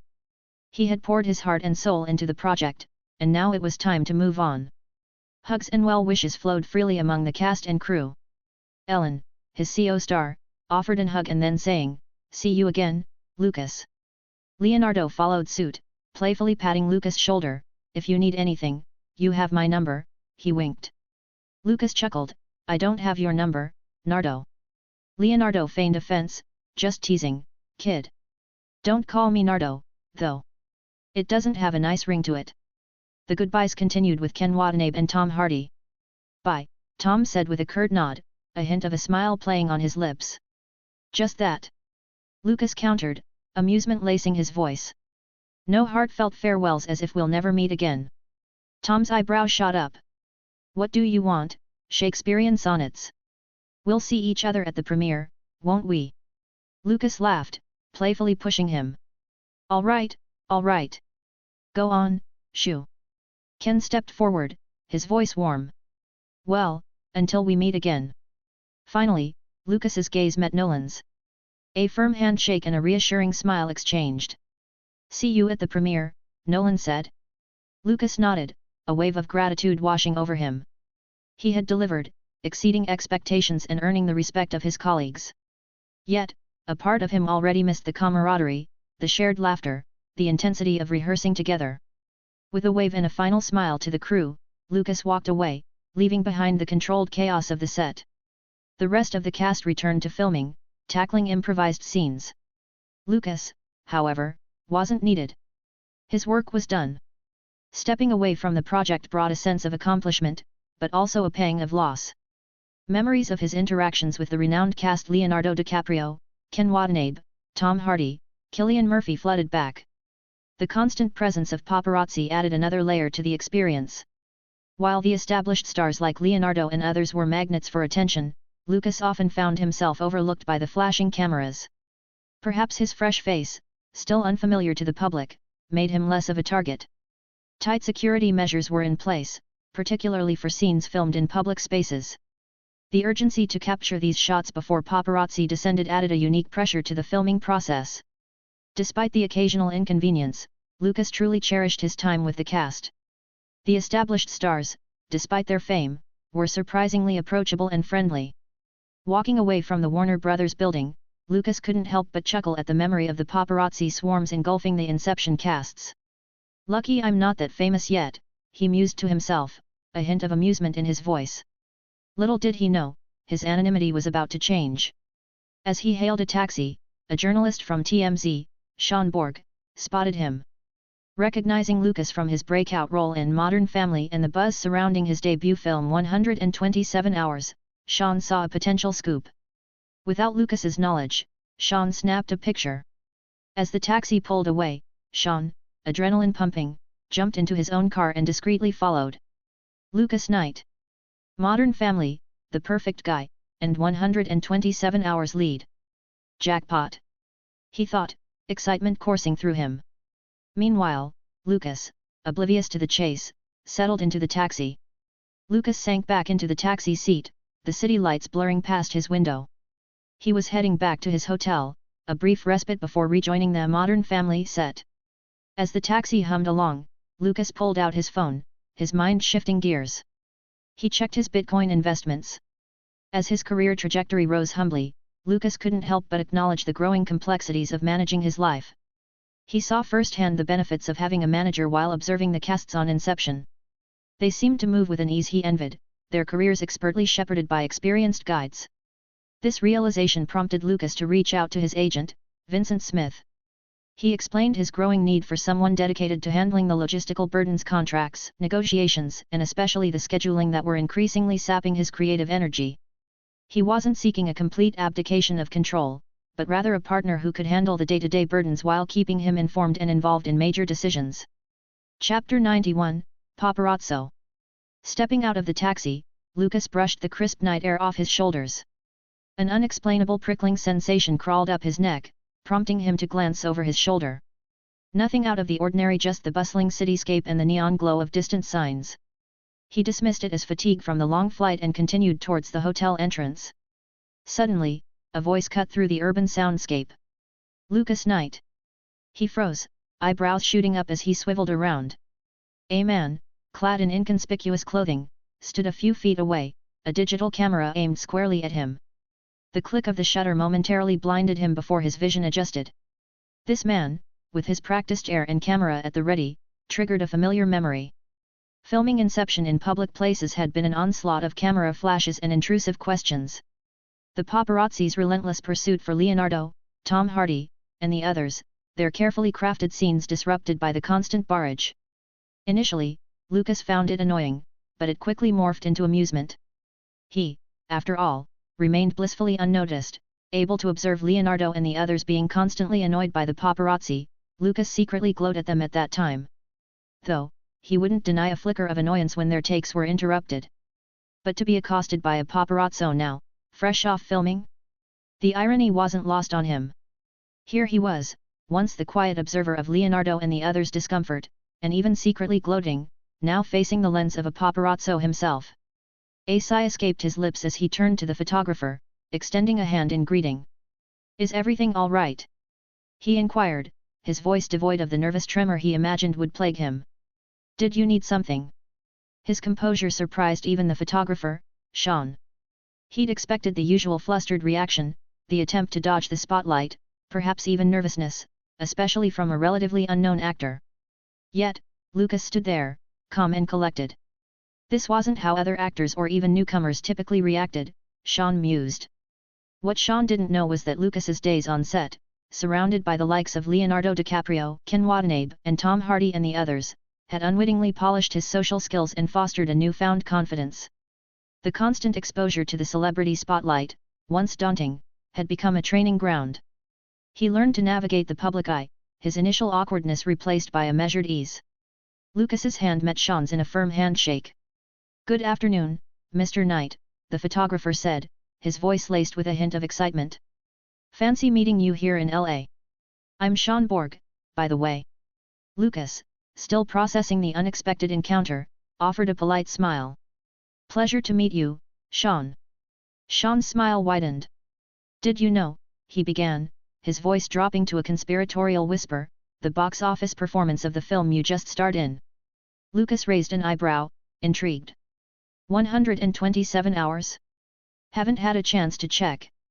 "Well, consider this your update," Sean chuckled, rattling off numbers with enthusiasm. 97% on Rotten Tomatoes, 9.1 rating on IMDb, and the box office has already hit $820,000 in just 6 days. Impressive, wouldn't you say? Lucas blinked, absorbing the information. This wasn't what he expected from a random encounter on a Friday evening. "That's incredible," he managed, a mix of relief and excitement washing over him. He hadn't been actively seeking validation, but the positive response was undeniably satisfying. Sean observed him keenly.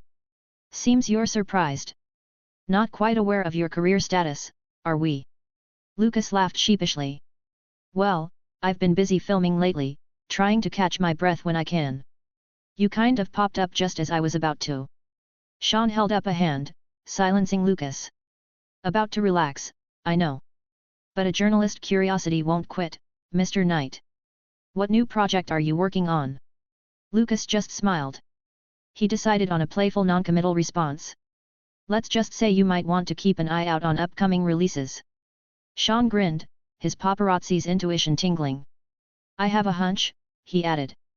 "Something big, with Leonardo DiCaprio, perhaps? Directed by the well-known Christopher Nolan." Lucas's silence held a hint of amusement. The paparazzi, it seemed, was better informed than he'd imagined. Yet, revealing details of his current project wasn't on the menu tonight. Sean chuckled, recognizing the actor's guarded stance. Initially, he'd been staking out Warner Brothers. HQ, hoping to catch a glimpse of Leonardo DiCaprio and Christopher Nolan filming their heavily rumored new project. He wasn't alone, the buzz had drawn paparazzi like moths to a flame. But instead of the A-listers, fate had presented him with a fresh face, Lucas Knight. Sean had recently seen 127 Hours and was blown away by Lucas's performance. He even went down a rabbit hole, discovering Lucas's role in Modern Family and his surprisingly catchy music perfect beside the ending song in the film 127 Hours. The young actor exuded a raw talent that, coupled with his undeniable charisma, screamed future superstar. Stumbling upon Lucas instead of the Hollywood giants wasn't a disappointment at all. Lucas and Sean continued their conversation for a while longer, the setting sun painting the cityscape in hues of orange and gold. And with a polite smile, Lucas excused himself and entered the hotel's revolving doors. Sean watched him go, the click of his camera the only sound in the bustling street. Sean didn't pursue. The chase held little allure. While Lucas's rising star status and undeniable talent were clear, he wasn't yet the A-lister Sean usually chased. There were bigger names, bigger headlines, and ultimately, bigger paydays. But as Sean walked away, the encounter lingered in his mind. Lucas's raw talent, his quiet charisma, they sparked a different kind of intrigue. He wouldn't forget Lucas. He'd keep his ear to the ground, wait for the right moment to strike. But for now, he let the young actor disappear into the hotel doors, a smile playing on his lips. Lucas kicked off his shoes and collapsed onto his hotel bed, the city lights twinkling outside his window. The encounter with the paparazzi lingered in his mind, a strange mixture of annoyance and amusement. But what truly warmed his heart was the unexpected performance of his debut film, 127 Hours. The positive reviews and box office numbers brought a genuine smile to his face. As he relaxed, his phone buzzed. It was Vincent, his agent. A jolt of anticipation ran through him as he answered. His phone buzzed, breaking the silence. It was his agent, Vincent. Anticipating well wishes, Lucas picked up the call. Lucas, Vincent began, his voice brimming with excitement, I just got the latest figures for 127 Hours. Lucas chuckled, cutting him off. You can save it, Vincent. The paparazzi already spoiled the surprise. Vincent's surprise was palpable. A paparazzi? That's unexpected. Are you all right? More than all right, Lucas assured him. A little surprised, sure, but honestly, the encounter wasn't unpleasant. Just a reminder that things are moving fast. Vincent paused, his initial concern giving way to a thoughtful chuckle. Moving fast indeed. From what I hear, the paparazzi might not be the only ones noticing you. Studios are starting to take note. Lucas's heart quickened. Studios? As in? Meetings, auditions, offers. The kind of opportunities an up-and-coming actor dreams of, Vincent said, his voice tinged with pride. Chapter 92, Submitted Projects. The buzz of Vincent's words lingered in Lucas's mind as he hung up the phone. Excitement simmered beneath the surface, but for now, thoughts of potential projects were set aside. A delicious meal, a well-deserved rest, and then sleep beckoned. Time seemed to melt away as Lucas drifted off, lulled by the gentle hum of the air conditioner. Perhaps it was the lingering effects of his mind workshop ability, but morning arrived before he knew it. After a quick breakfast, Lucas took to the streets for a brisk jog.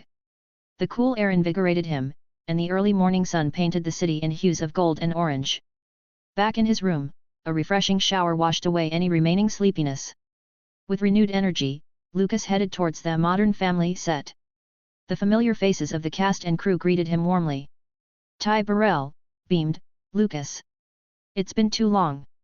Lucas chuckled, returning the smile. Hey Ty, how are you guys doing? Can't complain, Ty replied, followed by a greetings from Julie and Sarah Hyland. We heard your film is a hit. Congrats. Lucas grinned. Thanks. I hear Modern Family is doing pretty well too. Yeah, the ratings are solid, Julie chimed in, her smile genuine. The conversation flowed easily, Lucas catching up with Sarah and the other cast members. He even exchanged a few jokes with the show's writers, Stephen and Christopher, before preparations for filming began. The final scene wrapped. Lucas lingered, soaking in the bittersweet satisfaction of the filming the episode was completed. Bidding farewell to cast and crew, he took a moment to breathe, the weight of his burgeoning career settling on his shoulders. His phone buzzed a call from Vincent. Ready to hear the offers. His agent's voice crackled through the line. Bring it on, Lucas replied, a mix of anticipation and trepidation churning within him. Vincent launched into a whirlwind of potential projects. HBO's Seven Kingdoms series sparked a flicker of recognition. Could it be the early name of Game of Thrones? Vertigo Entertainment wanted him to lead their abduction film. Other studio names followed, each offer promising a different kind of spotlight. Lucas listened intently, a small smile playing on his lips. And what about independent films? He interjected, his voice betraying a deeper interest. Vincent hesitated. He understood the allure of major studios, their budgets, and the wider reach. But Lucas, he knew, craved more than just fame. He craved the freedom to explore, to push boundaries, to truly inhabit characters. There are a few, Vincent admitted, his voice tinged with a sigh. He detailed them: smaller projects with passionate filmmakers, scripts that hinted at raw emotion and psychological depth. Lucas's smile widened. He wasn't oblivious to the studio offer's potential, the Seven Kingdoms project especially piquing his curiosity. But as an actor, his hunger was for more than just a big name attached. He yearned to delve into roles that challenged him, that allowed him to experiment with his mind workshop ability, to truly lose himself in the art of storytelling. Vincent shifted in his chair, his eyes briefly scanning the pile of scripts and emails before him, the independent offerings. Lucas's electrifying performance in 127 Hours obviously sent ripples through the industry, by the fact that attracting attention not just from major studios but also from independent filmmakers. Swallowing his reservations, he cleared his throat. "All right, let's talk indie," he began, his voice betraying a hint of forced enthusiasm. "First up, we have The Art of Getting By from Gavin and Searchlight Pictures. It's a coming-of-age story with a quirky charm," he continued, listing each project with practiced ease. "Seth Rogen's got a dramedy called 50/50ths in the mix, could be a good laugh. Then there's Like Crazy, an independent romance from an independent newcomer. And even an international offer, Midnight in Paris from a French studio, intriguing premise." Vincent rattled off the details, each film offering a glimpse into a different world, a different storytelling approach. He couldn't help but feel a pang of doubt: would any of these independent projects truly launch Lucas into the stratosphere? Lucas absorbed Vincent's words, his mind buzzing with the possibilities. Some projects sparked a particular interest: 50/50, a dramedy with a relatable message; Like Crazy, an independent romance promising intimacy and depth; Drive, a sleek and stylish thriller; and Midnight in Paris, a foreign film with a touch of fantasy. Excitement crackled in the air. The prospect of using his mind workshop ability to inhabit these diverse characters fueled his anticipation. He could almost feel the emotions, the nuances, the very essence of each role. "Tell me more," Lucas urged, his voice filled with a mix of curiosity and determination. Then he told Vincent the 4 projects that took his attention. "These 4 projects stand out to me. What can you tell me about their filming schedules?" Vincent launched into details, his voice measured yet revealing. "Like Crazy," he explained, "aims for a quick turnaround, estimate to be wrapped up in around 4 weeks. 50/50ths and Drive are estimated to take about 5 weeks each. Midnight in Paris, however, might require a bit more time, stretching to 7 weeks due to its intricate setting and filming locations." Lucas had a thoughtful glint in his eyes. The major studio offers, tempting as they were, paled in comparison to the artistic potential he saw in these independent films. The shorter filming durations were also appealing, allowing him to experiment with multiple projects and constantly push his boundaries with his ability mind workshop.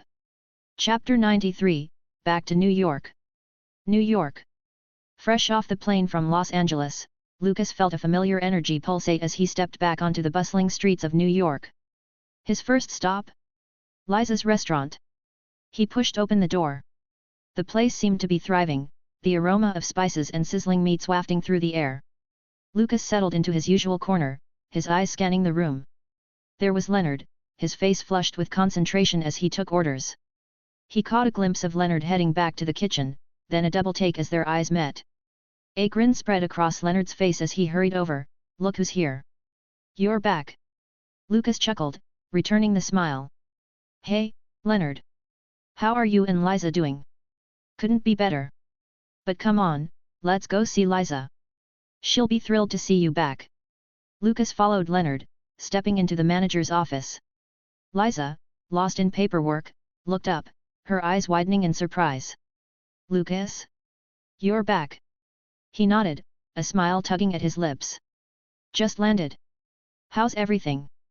Liza's face lit up. "I saw your debut film. It was amazing. You were. She paused, searching for the right words. Incredible. Before Lucas could respond, she pulled him into a warm hug, her genuine excitement radiating outwards. He returned the hug awkwardly, a touch of amusement in his eyes. Leonard conversed with Lucas before going back to work, hoping to catch up with Lucas later.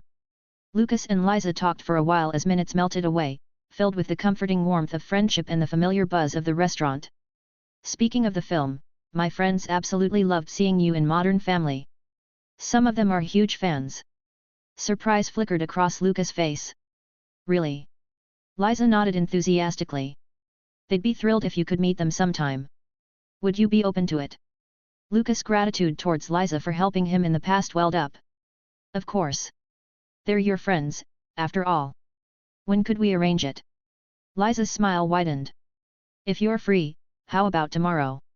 Sounds good, Lucas agreed. Where do we meet?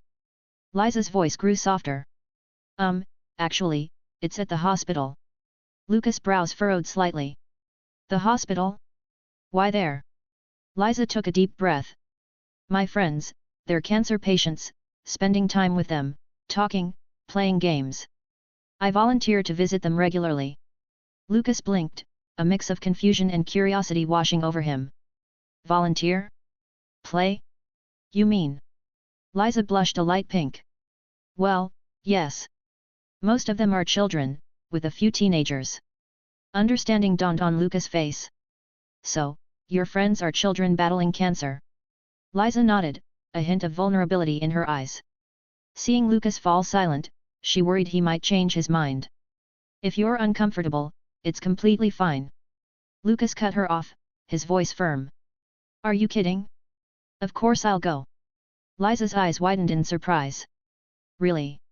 He nodded, a smile playing on his lips. I was just a bit taken aback at first, you know. Lucas couldn't deny the surprise. He hadn't known about Liza's dedication to volunteering with these children. A wave of warmth and admiration washed over him. Liza's face lit up with relief and gratitude. Thank you, Lucas. This means the world to me. They chatted for a while longer before Lucas headed back to his apartment. Lucas expected his apartment to be buzzing with Paul's usual energy, but the silence greeted him like a forgotten song.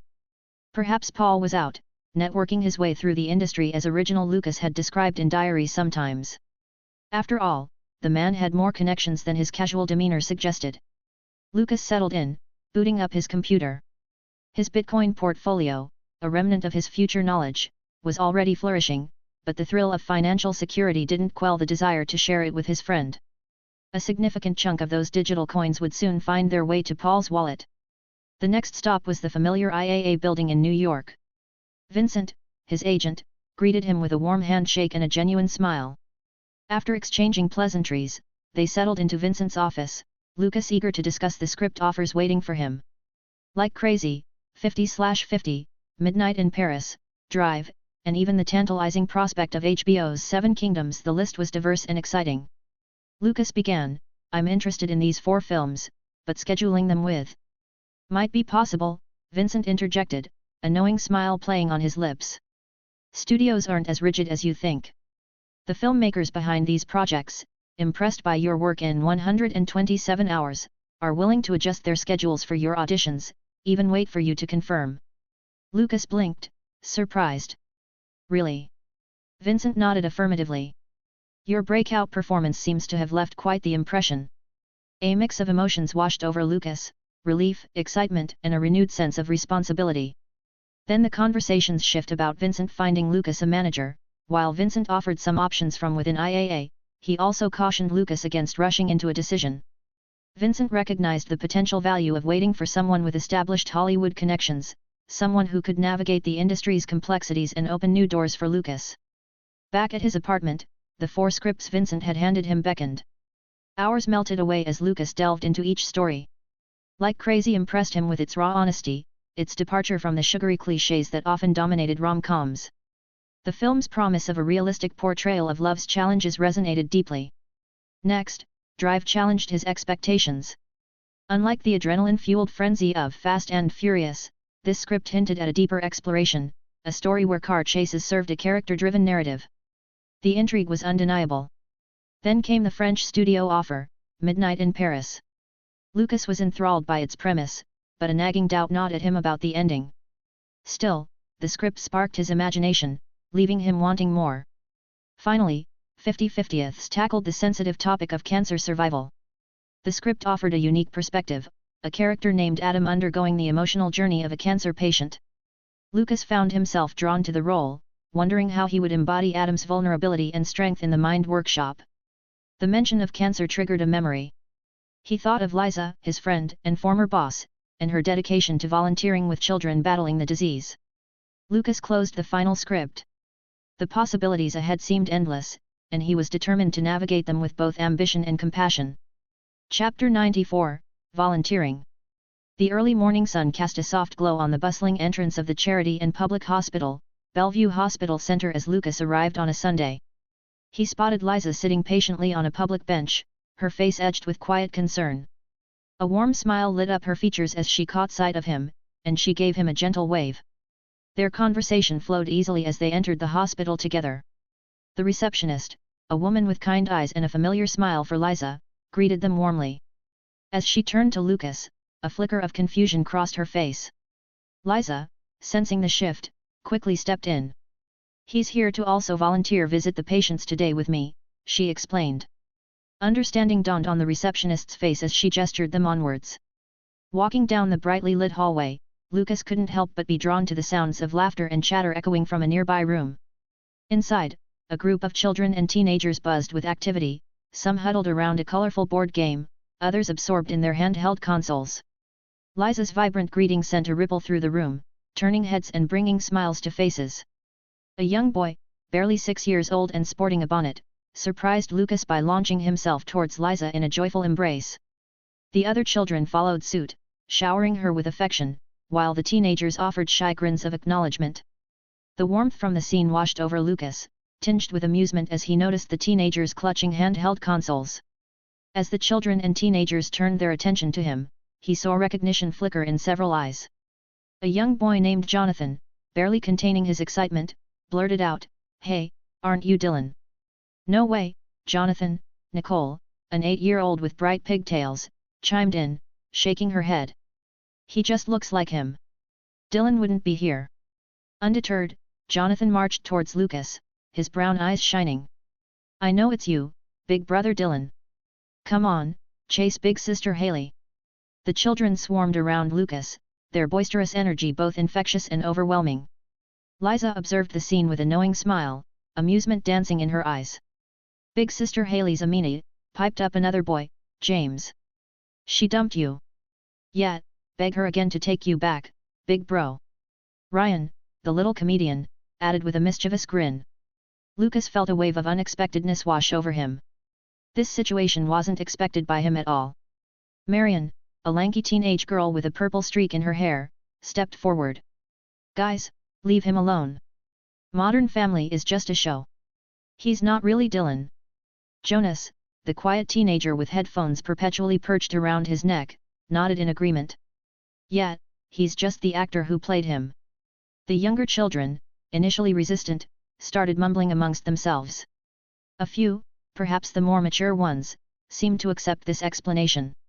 Seeing their confusion, Lucas couldn't help but grin wryly. "Don't worry, little ones," he assured them, kneeling down to their level.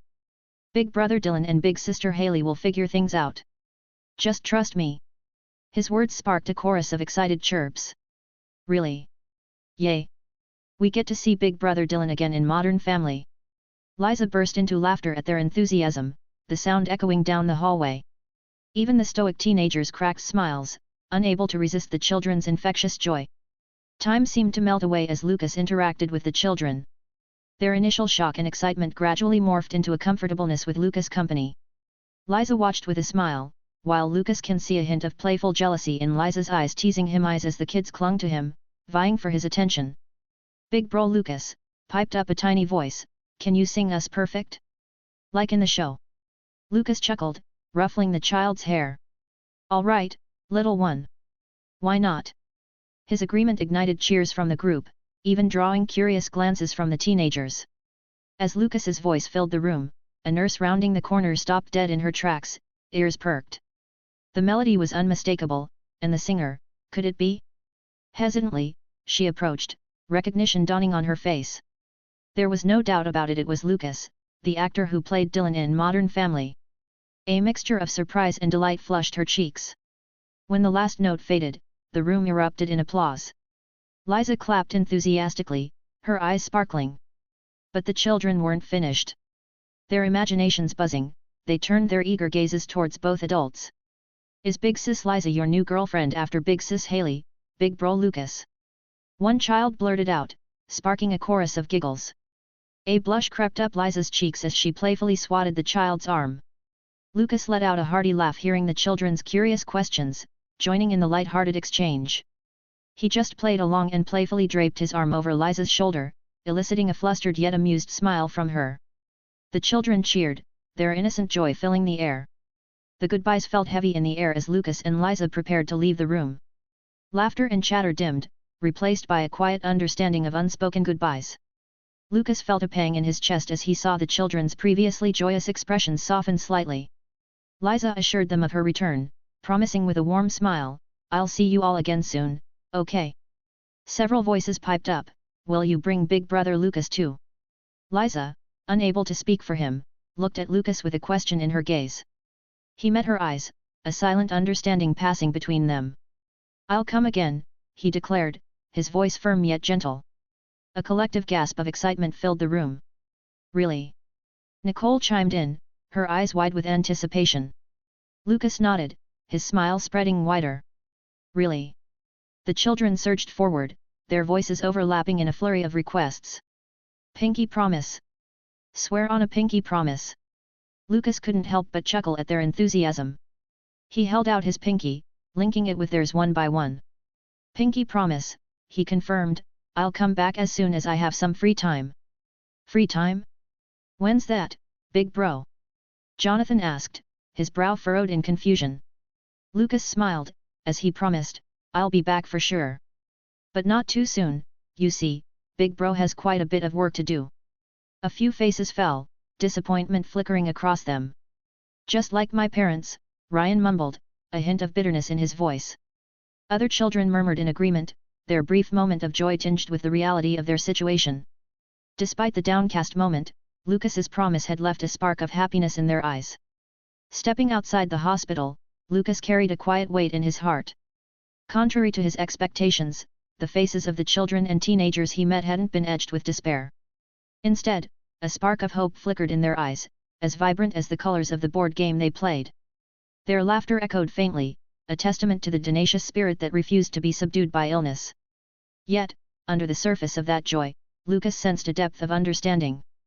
These young souls, burdened by challenges he could barely fathom, carried a quiet awareness of their circumstances.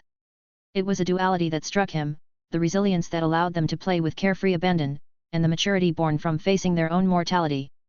He hadn't anticipated their unwavering faith either. He had imagined cynicism taking root, questioning a higher power in the face of such suffering. But their eyes held a quiet belief, a glimmer of something bigger than themselves that sustained them. From the time Lucas got along with them, their stance in their beliefs was obvious. In their innocence, they understood the preciousness of life in a way many adults, shielded from harsh realities, never could. He witnessed hope battling doubt, resilience overcoming fear, and faith offering solace in the darkest corners. These children, these teenagers, weren't just brave, they were warriors, fighting their battles with a grace that somehow humbled him. Chapter 95, Connections. Leaving the Bellevue Hospital with emotions churning, Lucas returned to his apartment. The sight of the courageous children battling illness had triggered a profound desire to help. He decided to contribute a significant portion of his earnings to the hospital. His recent involvement in the film project, Inception, had been a success, generating a sizable income of $570,000. Although the initial offer was $700,000, deductions for his agency, representation by Vincent, and taxes had reduced the final sum. Nevertheless, Lucas was confident in his ability to replenish these funds through upcoming projects he'd already planned to audition. Driven by empathy, he wasted no time in contacting Vincent. He instructed his agent to allocate $200,000 from his recent earnings to the Bellevue Hospital, specifically earmarked for their pediatric cancer wing. He knew this wouldn't erase the pain, but it could offer some comfort and support to those brave young warriors. Vincent's surprised gasp resonated through the receiver. "Lucas, are you serious? Donating $200,000." A beat of silence followed, Vincent likely processing the unexpected request. After all, Lucas's money was his to do with as he pleased, but this was a significant amount, especially directed towards a cause close to his heart. "Understood, Lucas," Vincent finally replied. "Your bank account details are secure with me, and I'll ensure the donation reaches the hospital swiftly." Lucas appreciated Vincent's professionalism. "Thank you, Vincent." Then, Vincent asked, "And under what name?" "Let's make this our first official philanthropic endeavor," Lucas mused. "LK Charity. What do you think?" "LK Charity," Vincent repeated, added. "Are you sure you want to go public with this?" Lucas considered this for a moment. The spotlight wasn't something he craved, but perhaps there was power in transparency. Maybe not now, he decided. "Let's start small. But yes, eventually, I want it to be known." "This won't be the last we do, Vincent." The conversation ended, and with a sense of purpose settled within him, Lucas set off to find Samantha at the bar where she worked. The bar buzzed with a low hum as Lucas entered, seeking out Samantha. He scanned the dimly lit room, the scent of bourbon and laughter filling his senses. Then, he spotted her. Not behind the bar as expected, but on stage, bathed in the spotlight, her voice filling the room with a soulful melody. He settled into a seat, drawn in by the familiar cadence of her music. It had been months since they last met, and he couldn't help but notice a subtle shift in Samantha. There was a new maturity in her eyes, a quiet confidence that seemed to emanate from the stage. Yet, her youthful charm remained. As the last note faded, applause erupted, and Lucas smiled, catching her eye. A flicker of surprise crossed her face before recognition dawned. A blush crept up her cheeks as she excused herself from the stage, microphone passed off to a colleague. She moved towards Lucas, her smile genuine. "Lucas. What a surprise. I wasn't expecting you to be back." His chuckle held a hint of warmth. "And vice versa. Happy to see you, Samantha." They exchanged greetings, a comfortable familiarity settling between them. A playful pout touched her lips. "We had a promise, remember? Recording your songs? You disappeared for months, leaving me hanging." Lucas's laugh was apologetic. "Tight schedule, I'm afraid. But that's why I'm here." "Still interested in recording?" Her smile broadened. "Oh, definitely. In fact, I was about to ask you the same thing." Then she added, "Speaking of which, 127 hours had me in tears." A genuine smile touched Lucas's lips. They spent the next few minutes delving into the film, Samantha peppering him with questions about the behind-the-scenes process. Finally, he steered the conversation back to the original purpose of his visit. "So, about those recordings." As the conversation flowed, Lucas's ears perked up at the name Samantha mentioned, Electric Lady Studios. He knew it well, a legendary recording space steeped in history, having hosted the likes of John Lennon and Jimi Hendrix. Lucas had initially assumed Samantha's connections were more local to the bar scene, but this hinted at something wider. Then Samantha explained, "It's not actually my connection. My aunt, Elena Rhodes, also the bar manager, have connections with the studio manager of the Electric Lady Studios." The name Elena Rhodes sparked a memory for Lucas. He vaguely recalled a woman in her late 30s, the bar manager, who had approached him after a short performance at the bar several months ago. He'd almost forgotten the brief encounter, and the contact card must be still in the pockets of his pants he used that day. Following Samantha's lead, they approached Elena, who stood by the bar, overseeing the evening's flow. Recognition dawned on her face as Lucas came closer. This was the young man with the captivating voice, the one whose song had lingered in her mind ever since. "Young man." After a moment, she exclaimed, a warm smile spreading across her features. "It's so good to see you again. I still remember that beautiful song you sang." Lucas chuckled, a little flattered.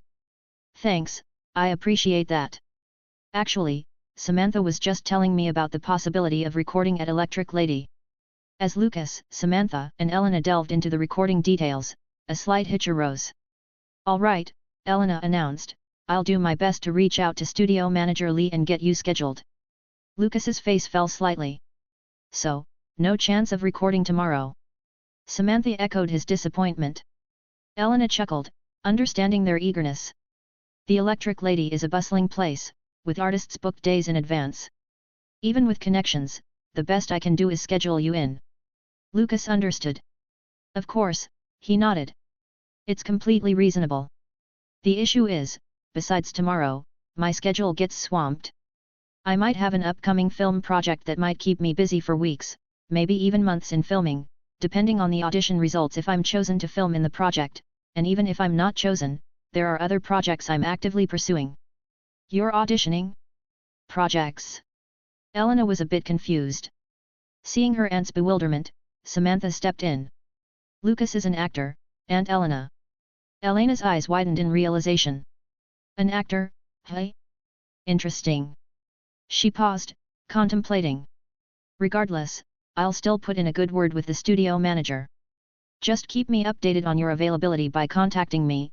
My contact details is still the same as the contact card I gave you, and then we'll find a window that works for everyone.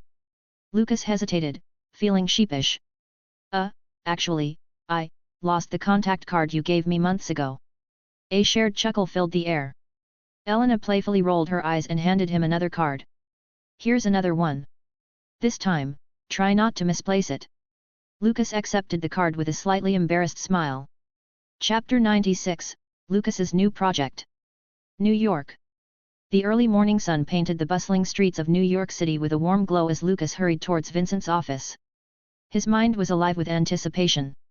Today, he would be discussing his pursuit of the independent film Like Crazy, directed by the independent filmmaker, Drake Doremus. With other projects still in the pipeline, Like Crazy offered a unique advantage: flexibility. The small-budget production offered an enticing immediacy. A cast, a camera, and a dedicated crew, that's all it could take to officially start the project. However, the intricate plot of this romantic drama demanded deep immersion from the actors. Rehearsals would likely consume a significant portion of their time. This wouldn't be a challenge for Lucas, not with the extraordinary cheat at his disposal, the Mind Workshop. This unique ability allowed him to step into the shoes of his character, Jacob. Through immersion, Lucas can enter into the deep recesses of his consciousness. Within the Mind Workshop, the story and its characters came alive. Backdrops materialized, figures interacted, and improvised scenes unfolded, all tailored to Jacob's perspective. It became a training ground, a space where Lucas could explore the nuances of his role, refining his every gesture and emotion. Los Angeles. While the independent film Like Crazy was underway under Drake Doremus' vision, casting remained a crucial missing piece. Doremus, drawing inspiration from his own life experiences, initially leaned towards Anton Yelchin, a rising star known for his role in Star Trek.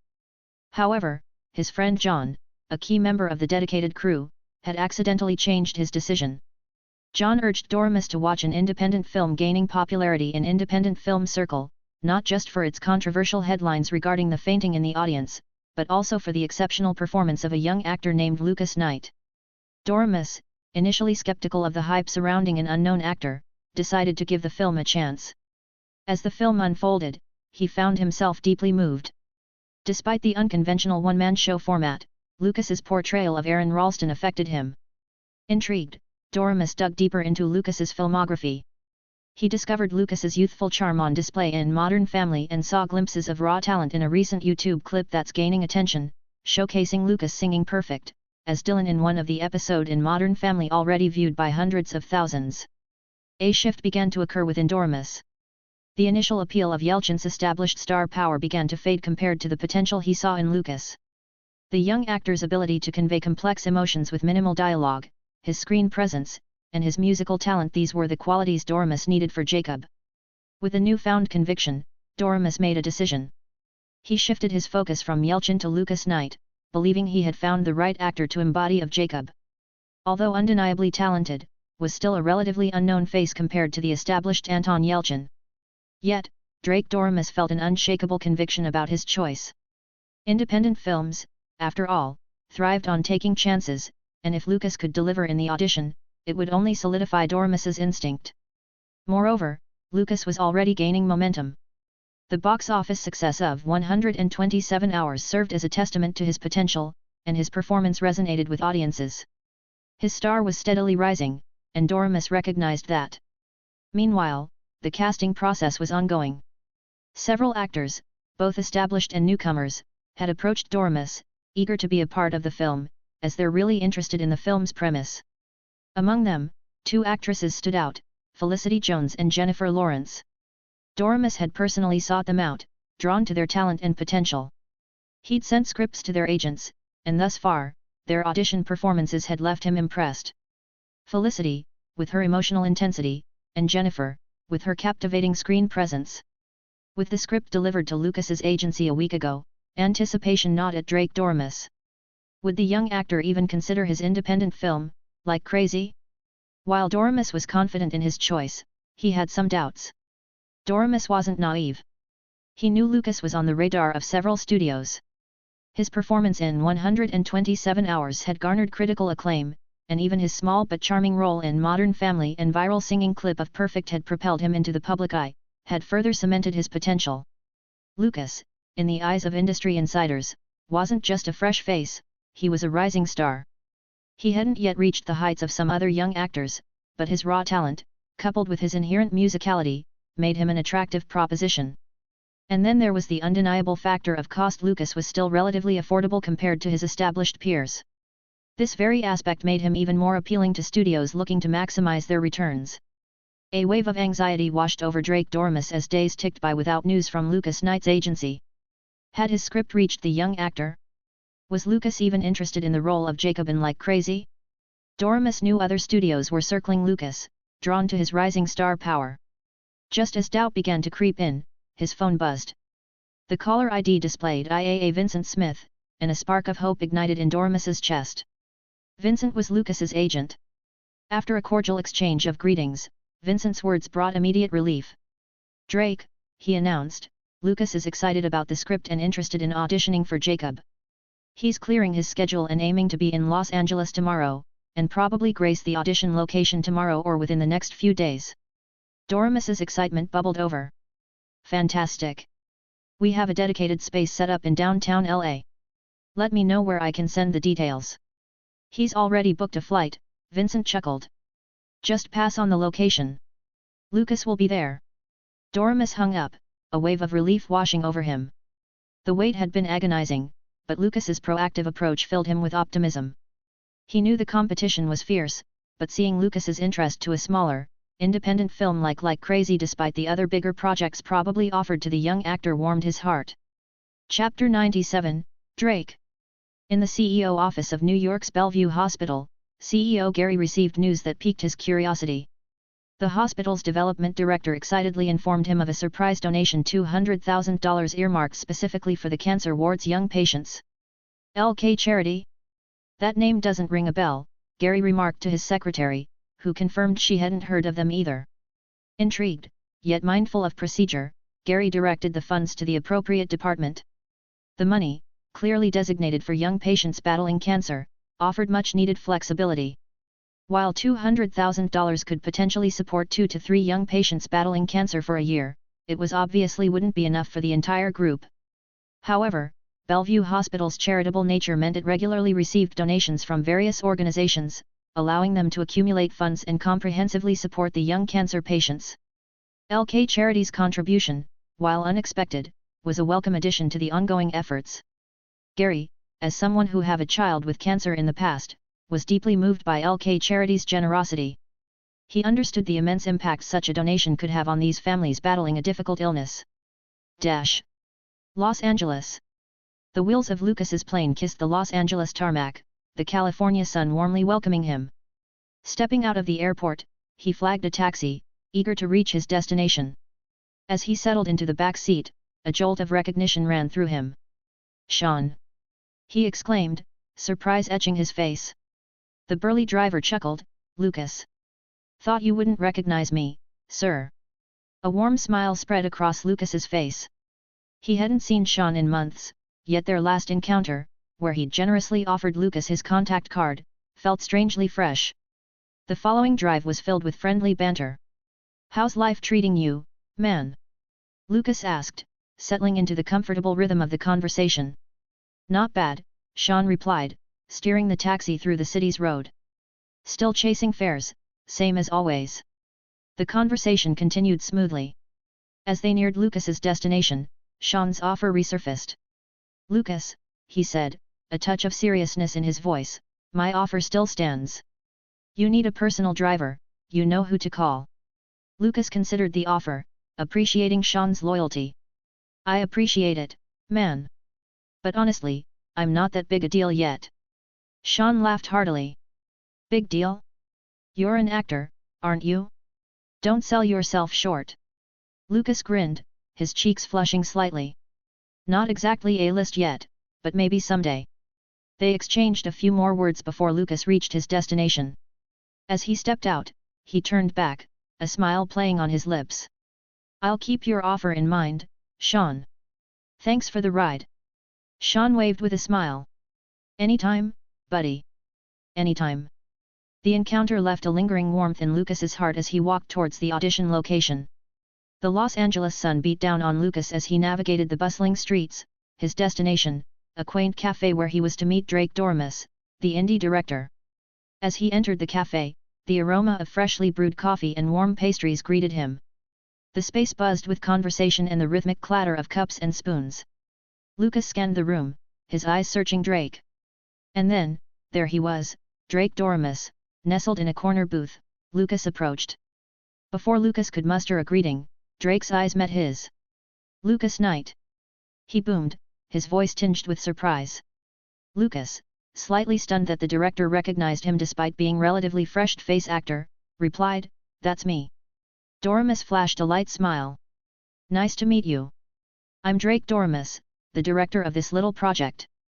Lucas chuckled, appreciating the lightheartedness. "Pleasure to meet you, Mr. Doremus." "No formalities here," Drake waved a hand dismissively. "Call me Drake, and I'll call you Lucas." Lucas replied, "All right, Drake," he said, his voice gaining a touch of confidence. A warm chuckle escaped Drake's lips, momentarily dispelling the initial tension. "Well, Lucas," he remarked, his voice genuine, "you're even more handsome in person." Lucas let out a surprised laugh. "Really? You're the first person who's ever said that." Drake chuckled again, feigning mock offense. "Come on, man, you're practically radiating charm," he teased. As they continued their conversation, Drake couldn't help but steal glances at Lucas, discreetly observing him. He noted the young man's youthful features, the undeniable charisma that radiated from him. While Lucas's blonde hair and blue eyes contrasted with the dark-haired Jacob envisioned in the script, something about him resonated with Drake.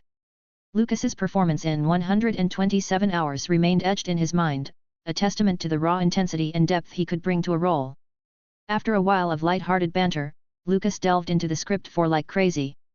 "Don't take this the wrong way, Drake," he began cautiously, "but I found the script a little rough around the edges. It felt like it could benefit from some improvisation." Drake readily nodded in agreement. "You're absolutely right," he admitted, a hint of sheepishness in his voice. "Honestly, I envision the cast having a lot of freedom to improvise within the scene framework." He chuckled self-deprecatingly. "Budget constraints, you know? Couldn't afford a whole team of writers." Lucas's eyebrows shot up in surprise. "You're saying you're open to on-the-spot improvisation during filming?" Drake smiled, a glint of excitement in his eyes. "Yeah, I want the film to feel raw and authentic, and I trust my actors to bring their own unique takes to the characters." Lucas was genuinely interested. He'd relied heavily on the mind workshop, a training method that had served him well in his career, particularly for 127 Hours. There, the intense focus on Aaron's solitary confinement had been perfectly mirrored by the workshop's internal simulations. But Like Crazy was different. It wasn't a one-man show, it demanded a nuanced portrayal of Jacob's complex emotions, something the workshop, with its focus on individual characters, struggled to capture. Lucas realized the crux of the issue. The workshop excelled at creating internally consistent characters, but it lacked the fluidity of real human emotions. His training as Jacob had yielded a believable individual, but something crucial was missing: love. The mind workshop's Anna, while true to the script, couldn't replicate the genuine, messy, and ever-evolving love that defined Jacob's relationship. It was clear, Lucas needed more than intricate character constructs. He needed to grasp the messy, contradictory, and ever-shifting nature of real human connection, particularly romantic love. Chapter 98, compensating for the cheat's deficiency. Los Angeles. In the cafe, Lucas with Drake talked about the project. Instead of relying solely on the script and his mind workshop training, Lucas chose to delve deeper, seeking a more personal understanding of Jacob. Drake, he began, you mentioned basing Jacob on yourself. Would you be willing to share some of your own experiences?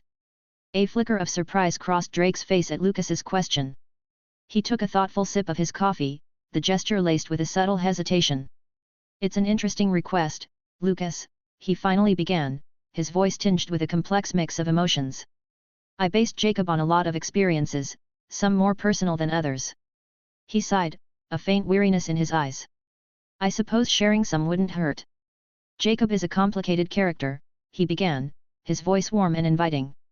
He falls hard and fast, just like I did with my Anna. We were young, reckless, and driven by passion, living in different cities, fueled by stolen weekends and late-night calls. Drake paused, his gaze drifting out the cafe window as if reliving the memories. But distance, it has a way of testing even the strongest bonds, he continued, a hint of wistfulness creeping into his voice. We craved each other, but reality had its own agenda. Careers, family expectations, life pulling us in different directions. Drake's voice dipped as he delved into the past, each word tinged with the distant ache of a love lost. 4 years, he murmured, back and forth, the distance stretching between us like an elastic band, snapping us together only to fling us apart again. Eventually, the inevitable happened. It just didn't work out, he concluded, his voice barely a whisper. Lucas listened intently, his expression morphing from curiosity to unease. Half an hour had passed, punctuated only by Drake's recollections and the clinking of coffee cups. He couldn't help but feel a knot of discomfort tightening in his stomach. While Drake's story undeniably painted a vivid picture of the character Jacob's emotional landscape in Lucas's mind, something felt incongruous. The rawness of the emotions, the vulnerability laid bare, contrasted sharply with the controlled precision Lucas was accustomed to through the mind workshop. It felt messy, real, and unsettlingly unfamiliar. Drake chuckled, noticing Lucas's furrowed brow. Seems like you haven't had much experience with the roller coaster of love, hey? He said, a light tease in his voice. Lucas offered a hesitant smile. You're right, he admitted. That's why I wanted to hear your story. Drake sighed, a flicker of doubt clouding his eyes.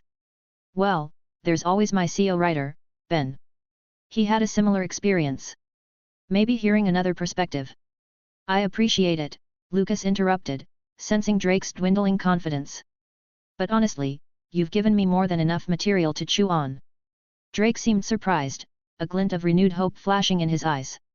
You know, besides my personal doubts, he began, a touch of awkwardness in his voice, I haven't actually seen your official audition yet.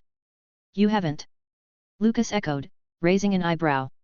I thought that's why we met here. Drake chuckled sheepishly. Well, about that.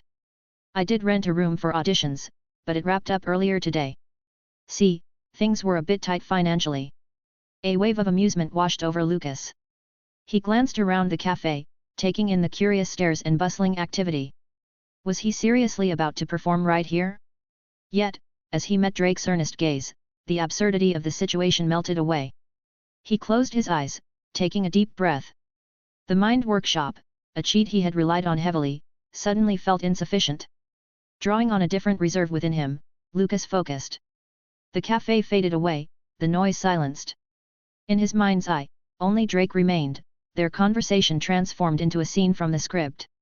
With newfound flexibility, he slipped into the skin of Jacob, roughly channeling the turmoil and confusion Drake had so vividly described. While Lucas's interpretation of Jacob initially felt rough around the edges due to his lack of personal experience with love, his portrayal of the character's youthful essence was undeniably captivating. As Lucas inhabited the role, Drake watched in awe, impressed by the speed and depth of his immersion. Even more impressive was Lucas's ability to ignore the distractions of the bustling cafe. People around them, initially oblivious, turned their attention to the impromptu performance unfolding before them. Yet, Lucas remained unfazed, his focus laser-sharp as he channeled Jacob's turmoil and confusion. Drake, initially disappointed when he heard from Lucas himself that he lacked of real-world love experience that was important for his film, felt his doubts melt away. The raw talent and dedication radiating from Lucas rekindled his confidence in his choice. The cafe held its breath as Lucas's final words echoed. A stunned silence stretched, broken only by the soft murmur of surprised whispers. Lucas and Drake exchanged glances, before they stepped out into the bustling street. You truly surprised me, Drake chuckled, wiping away a trace of moisture from his eye. I didn't think you'd use the entire cafe as your stage. Lucas sheepishly grinned. Sorry about that. I just figured you wouldn't be able to rent another room for auditions, and I really wanted to show you what I could do. Drake laughed, a hearty, genuine sound. No, it was great. Truth is, the only role left was Jacob, so technically you were the only one left to audition. Could have waited and you could have auditioned in my place, I'm not that strapped to afford a decent spot in LA. A faint blush crept up Lucas's neck. He'd been so focused on embodying Jacob, he hadn't considered the unorthodox nature of his impromptu performance. Relief washed over him, however, as Drake continued. Those 7 minutes? They were enough. I knew you have the potential, the actor I was looking for, Jacob. A smile broke across Drake's face. Time to inform the rest of the cast and crew. With the casting complete, we can finally begin tomorrow. Lucas nodded. He hadn't known much about Like Crazy in his previous life, but the spark he saw in Drake's eyes ignited a curiosity within him. Who would be his CO star? Who would portray Anna? Chapter 99, Lucas's Proposition. The rendezvous for the Like Crazy cast and crew unfolded in a manner far from Lucas's expectations. Upon entering the confines of Drake Dormus' modest apartment, Lucas's eyebrow arched in mild surprise, yet he remained unfazed. Is this our gathering point? Inquired Lucas, his voice tinged with an unmistakable note of amusement. Drake, visibly uncomfortable and dodging Lucas's inquisitive look, confirmed, yes, this is it. He attempted a sheepish smile, adding, apologies, it's what I can afford at the moment. It's decent, right? With a soft chuckle, Lucas quipped, decently tight, I'd say. Drake's response came with a wry smile, acknowledging the gentle jab, I'm aware it's less than ideal, but... Interrupting with a dismissive wave and a relaxed demeanor, Lucas assured, the setting is of no concern. What captivates me is the essence of the project. It reminds me of Blue Valentine, a film I watched at Sundance. Drake's tension dissolved as they immersed themselves in the script, exploring character depths, interpretations, and their shared cinematic vision. The allure for actors like Lucas to join his project lay in the raw, immersive experience of indie filmmaking. Such ventures diverge from the conventional, offering narratives and characters rich in complexity. This realm promises actors a voice in the creative process and fosters intimate collaborations with the director and ensemble, enriching the artistic endeavor. As the night matured and the spatial constraints of the apartment grew more pronounced, Lucas sensed the moment for departure had arrived. Ben, my roommate, hasn't returned, Drake mentioned, his tone laced with regret. We're somewhat limited on sleeping arrangements here. Lucas, ever the reassurer, smiled and said, not to worry, I've secured accommodations nearby. Their conversation took an unexpected turn as Lucas broached his potential involvement. Rather than merely contributing my fee, he proposed, what if I also invest in the project? A few $100,000 could alleviate some financial strain. We'll sort out a fair box office split. I don't intend to encroach on the crew's share. Drake was momentarily taken aback by the offer, his speech faltering. I'll need to ponder that, he managed, wary of hastily accepting such a generous proposition without consulting Ben and the key team members. Lucas nodded, understandingly, offering a supportive pat on Drake's shoulder. There's no urgency. Consider it merely a suggestion. In the dim light of early dawn, Los Angeles began to stir, its first rays sneaking through the blinds to dance across the hotel room where Lucas had spent the night. He was jolted awake, not by an alarm, but by the sheer force of anticipation that coursed through him, a sensation akin to a flutter of butterflies in his belly. After a brisk breakfast, where the excitement seemed to fill him more than the food, Lucas made his way to Drake's apartment. It was a modest space, reflective of the humble beginnings many artists in the city shared. Ben, Drake's friend, co-writer, and roommate, was the sole occupant at that early hour. His eyes lit up with a mixture of surprise and warmth as he greeted Lucas. Lucas. His voice carried a blend of excitement and sincerity. It's wonderful to finally meet you in person. As Ben took in Lucas's appearance, a flash of recognition sparked in his eyes. He had been moved by Lucas's performance in 127 Hours, a film that had etched itself into Ben's memory. "You look even younger in person," Ben observed, his tone carrying a hint of awe. Lucas, taken aback by the compliment, could only muster a chuckle and a bashful thanks in response. Ben extended a handshake, his smile broadening. "You're the first to arrive. Impressive, especially considering you've just flown in LA yesterday." "Seems like jet lag's working in my favor," Lucas replied with a light laugh, acknowledging the unexpected advantage of his disrupted sleep schedule. The morning light, now stronger, poured through the window, casting a warm glow over the cluttered apartment. Lucas and Ben, sitting amongst scattered papers and props, had been deep in discussion about Like Crazy, a project that clearly ignited their passion. However, the tone shifted as Ben's expression turned serious. "I heard about your offer to fund the project. Is that for real, Lucas?" Lucas's response was immediate and firm, his smile unwavering. "Absolutely. I've saved up around $400K, and I'm ready to invest in our film. $200K, or all of it if needed." A heavy silence hung in the air, laden with the gravity of Lucas's proposal. Ben finally let out a breath, a mixture of astonishment and gratitude evident in his voice. "Your offer, it's incredibly generous. Our budget's been tight, around $250,000. Your support could dramatically change our scope." Lucas's financial landscape had taken a turn for the better, much of it owing to a serendipitous alignment with the entertainment industry's giants. The heart of this financial uptick was his copyrighted song, Perfect, which had found favor with the ABC network, renowned for its hit series Modern Family. The network hadn't just featured Lucas's creation on multiple occasions, but had also taken to YouTube to share it, catapulting the song to nearly 1 million views, 980,000 to be precise, in a mere week. This digital footprint not only amplified Lucas's visibility but also padded his bank account with a steady stream of royalties. But the avenues contributing to Lucas's burgeoning bank account didn't end there. His musical prowess had also left an indelible mark on the cinematic world, with his song gracing the ending credits of the film 127 Hours. This placement too had become a source of ongoing royalty income, further bolstering his financial standing. While Lucas hadn't meticulously tracked every dollar and cent flowing into his account, his rough estimation hovered around $600,000, give or take. He considered $400,000 a conservative guess, underscoring the somewhat nebulous yet decidedly positive state of his finances. Before they could delve deeper into the implications of Lucas's investment, the door swung open, revealing Drake with a bag of McDonald's in hand. He paused, surprised to see Lucas already settled in. "Lucas? You're here early," he said with a chuckle, placing the fast food on the table. "Care for breakfast?" Lucas offered a polite smile. "I've already eaten, but thank you." Drake nodded, casually tossing a burger Ben's way before joining the pair. The aroma of fast food soon enveloped them, creating a cozy, albeit unconventional, setting as they resumed their script discussion, their conversation weaving through bites of burgers and the rustle of pages. As the morning unfolded, Drake's apartment transformed from a quiet sanctuary into a hive of creative energy.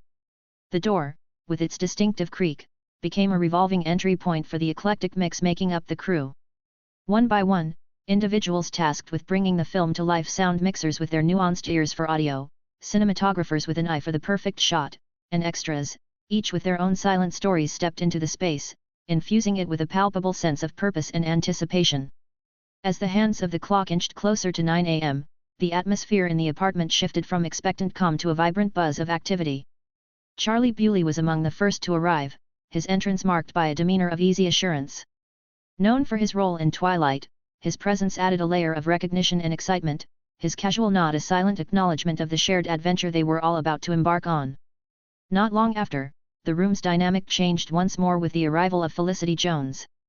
Her ascent in the acting world was marked by a blend of talent and an enchanting presence, which she carried with her into the room. There was a distinct intensity about her, a quiet force that suggested depths waiting to be explored on screen. Lucas, for his part, was particularly keen on meeting Felicity. As the actress set to portray Anna, his character's counterpart, their interaction was crucial. Their introduction was seamless, with their discussion about the script revealing a natural rapport and a shared vision that boded well for their on-screen chemistry. The apartment, now buzzing with the energy of assembled talent and crew, seemed to be holding its breath for the arrival of the last pivotal member. When Jennifer Lawrence entered, the energy shifted noticeably. Her approachable demeanor, coupled with a certain star quality that her roles had cemented, filled the room. Her initial interaction with Drake was followed by a moment of recognition as she and Lucas locked eyes. The silence that ensued was brief but charged, a mutual recognition sparking a mixture of surprise and intrigue. Lucas. Jennifer's voice broke the silence, her expression one of genuine astonishment. Jennifer. Lucas responded, equally taken aback. This unexpected reunion under the auspices of a new project drew the attention of everyone present, sparking curiosity and speculation. Do you two know each other? Drake's question, fueled by genuine interest, hung in the air. Chapter 100, Film Project Discussions. The atmosphere among the cast members shifted subtly as Lucas and Jennifer exchanged glances. This quiet moment was broken by Jennifer addressing Drake's inquiry. Lucas and I originally crossed paths at Sundance. Drake, seeking confirmation, turned towards Lucas, who offered a nod in agreement. This simple gesture seemed to set things into motion as Drake declared, "Now that Jennifer has arrived, we can delve into the script discussions." The rest of the cast conveyed their agreement with nods, while Jennifer made her way into the modestly sized apartment. She settled beside Lucas and Felicity, marking the beginning of her integration into the group. Felicity extended a warm introduction. "Hi, Jennifer. I'm Felicity Jones." Jennifer reciprocated the gesture, introducing herself in kind, marking the start of a new acquaintance. Turning to Lucas, Jennifer expressed her surprise. "I never imagined our paths would cross again, especially as fellow cast members." Lucas responded with a smile, an expression of mutual astonishment and delight. "Indeed." Jennifer's smile, though faint, was laden with a mix of emotions as she gazed at Lucas. It was as if the universe had conspired to bring her desire to fruition sooner than expected desire of sharing the screen with Lucas, only to find that reality had swiftly mirrored her aspirations. Lucas had long been an object of Jennifer's admiration, particularly since the Sundance premiere of 127 Hours.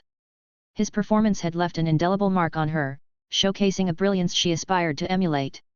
In a conversational shift, Lucas inquired about Jennifer's role with a hint of playfulness. "So, you're playing Sam?" Given that Felicity was cast as Anna, it was logical for Jennifer, a significant addition to the ensemble, to embody Samantha, Jacob's complex love interest. Jennifer affirmed with a nod, "Yes, that's right." Lucas's teasing continued, "Did you opt for Samantha over Anna, or did Felicity outshine you for the part?" Both Felicity and Jennifer were momentarily taken aback by his candor. Before Felicity could clarify, Jennifer interjected with confidence, "Outshine? Hardly. I chose Samantha's character because she intrigued me far more than Anna. There's a depth to Samantha that resonated with me." Lucas and Felicity were visibly taken aback by Jennifer's passionate defense of her character, exchanging surprised glances. Felicity, with a hint of curiosity, questioned, "Really? To me, Anna seems to be the more fascinating character." Jennifer, unfazed and with a confident, smug smile, replied, "Perhaps for you, Anna's journey is more compelling. But for me, Samantha's narrative aligns more closely with my tastes." This piqued Lucas's interest, prompting him to inquire further, "Oh? What makes you say that?" With a direct gaze towards Lucas, Jennifer began to articulate her perspective. "Anna is portrayed as deeply in love with Jacob, yet she quickly finds solace in another's company during their separation, which I find rather perplexing. Samantha, on the other hand," she continued, her eyes alight with enthusiasm, "embodies strength, independence and a deliberate choice to love Jacob, despite being aware of his divided affections. The real tragedy, in my view, is Jacob's inability to see the value in Samantha, a woman of substance and commitment." Caught up in her fervor, Jennifer momentarily lost herself in her argument. Noticing Lucas and Felicity's attentive gaze, she paused, slightly embarrassed by her own intensity. "Sorry. I got a little too involved there."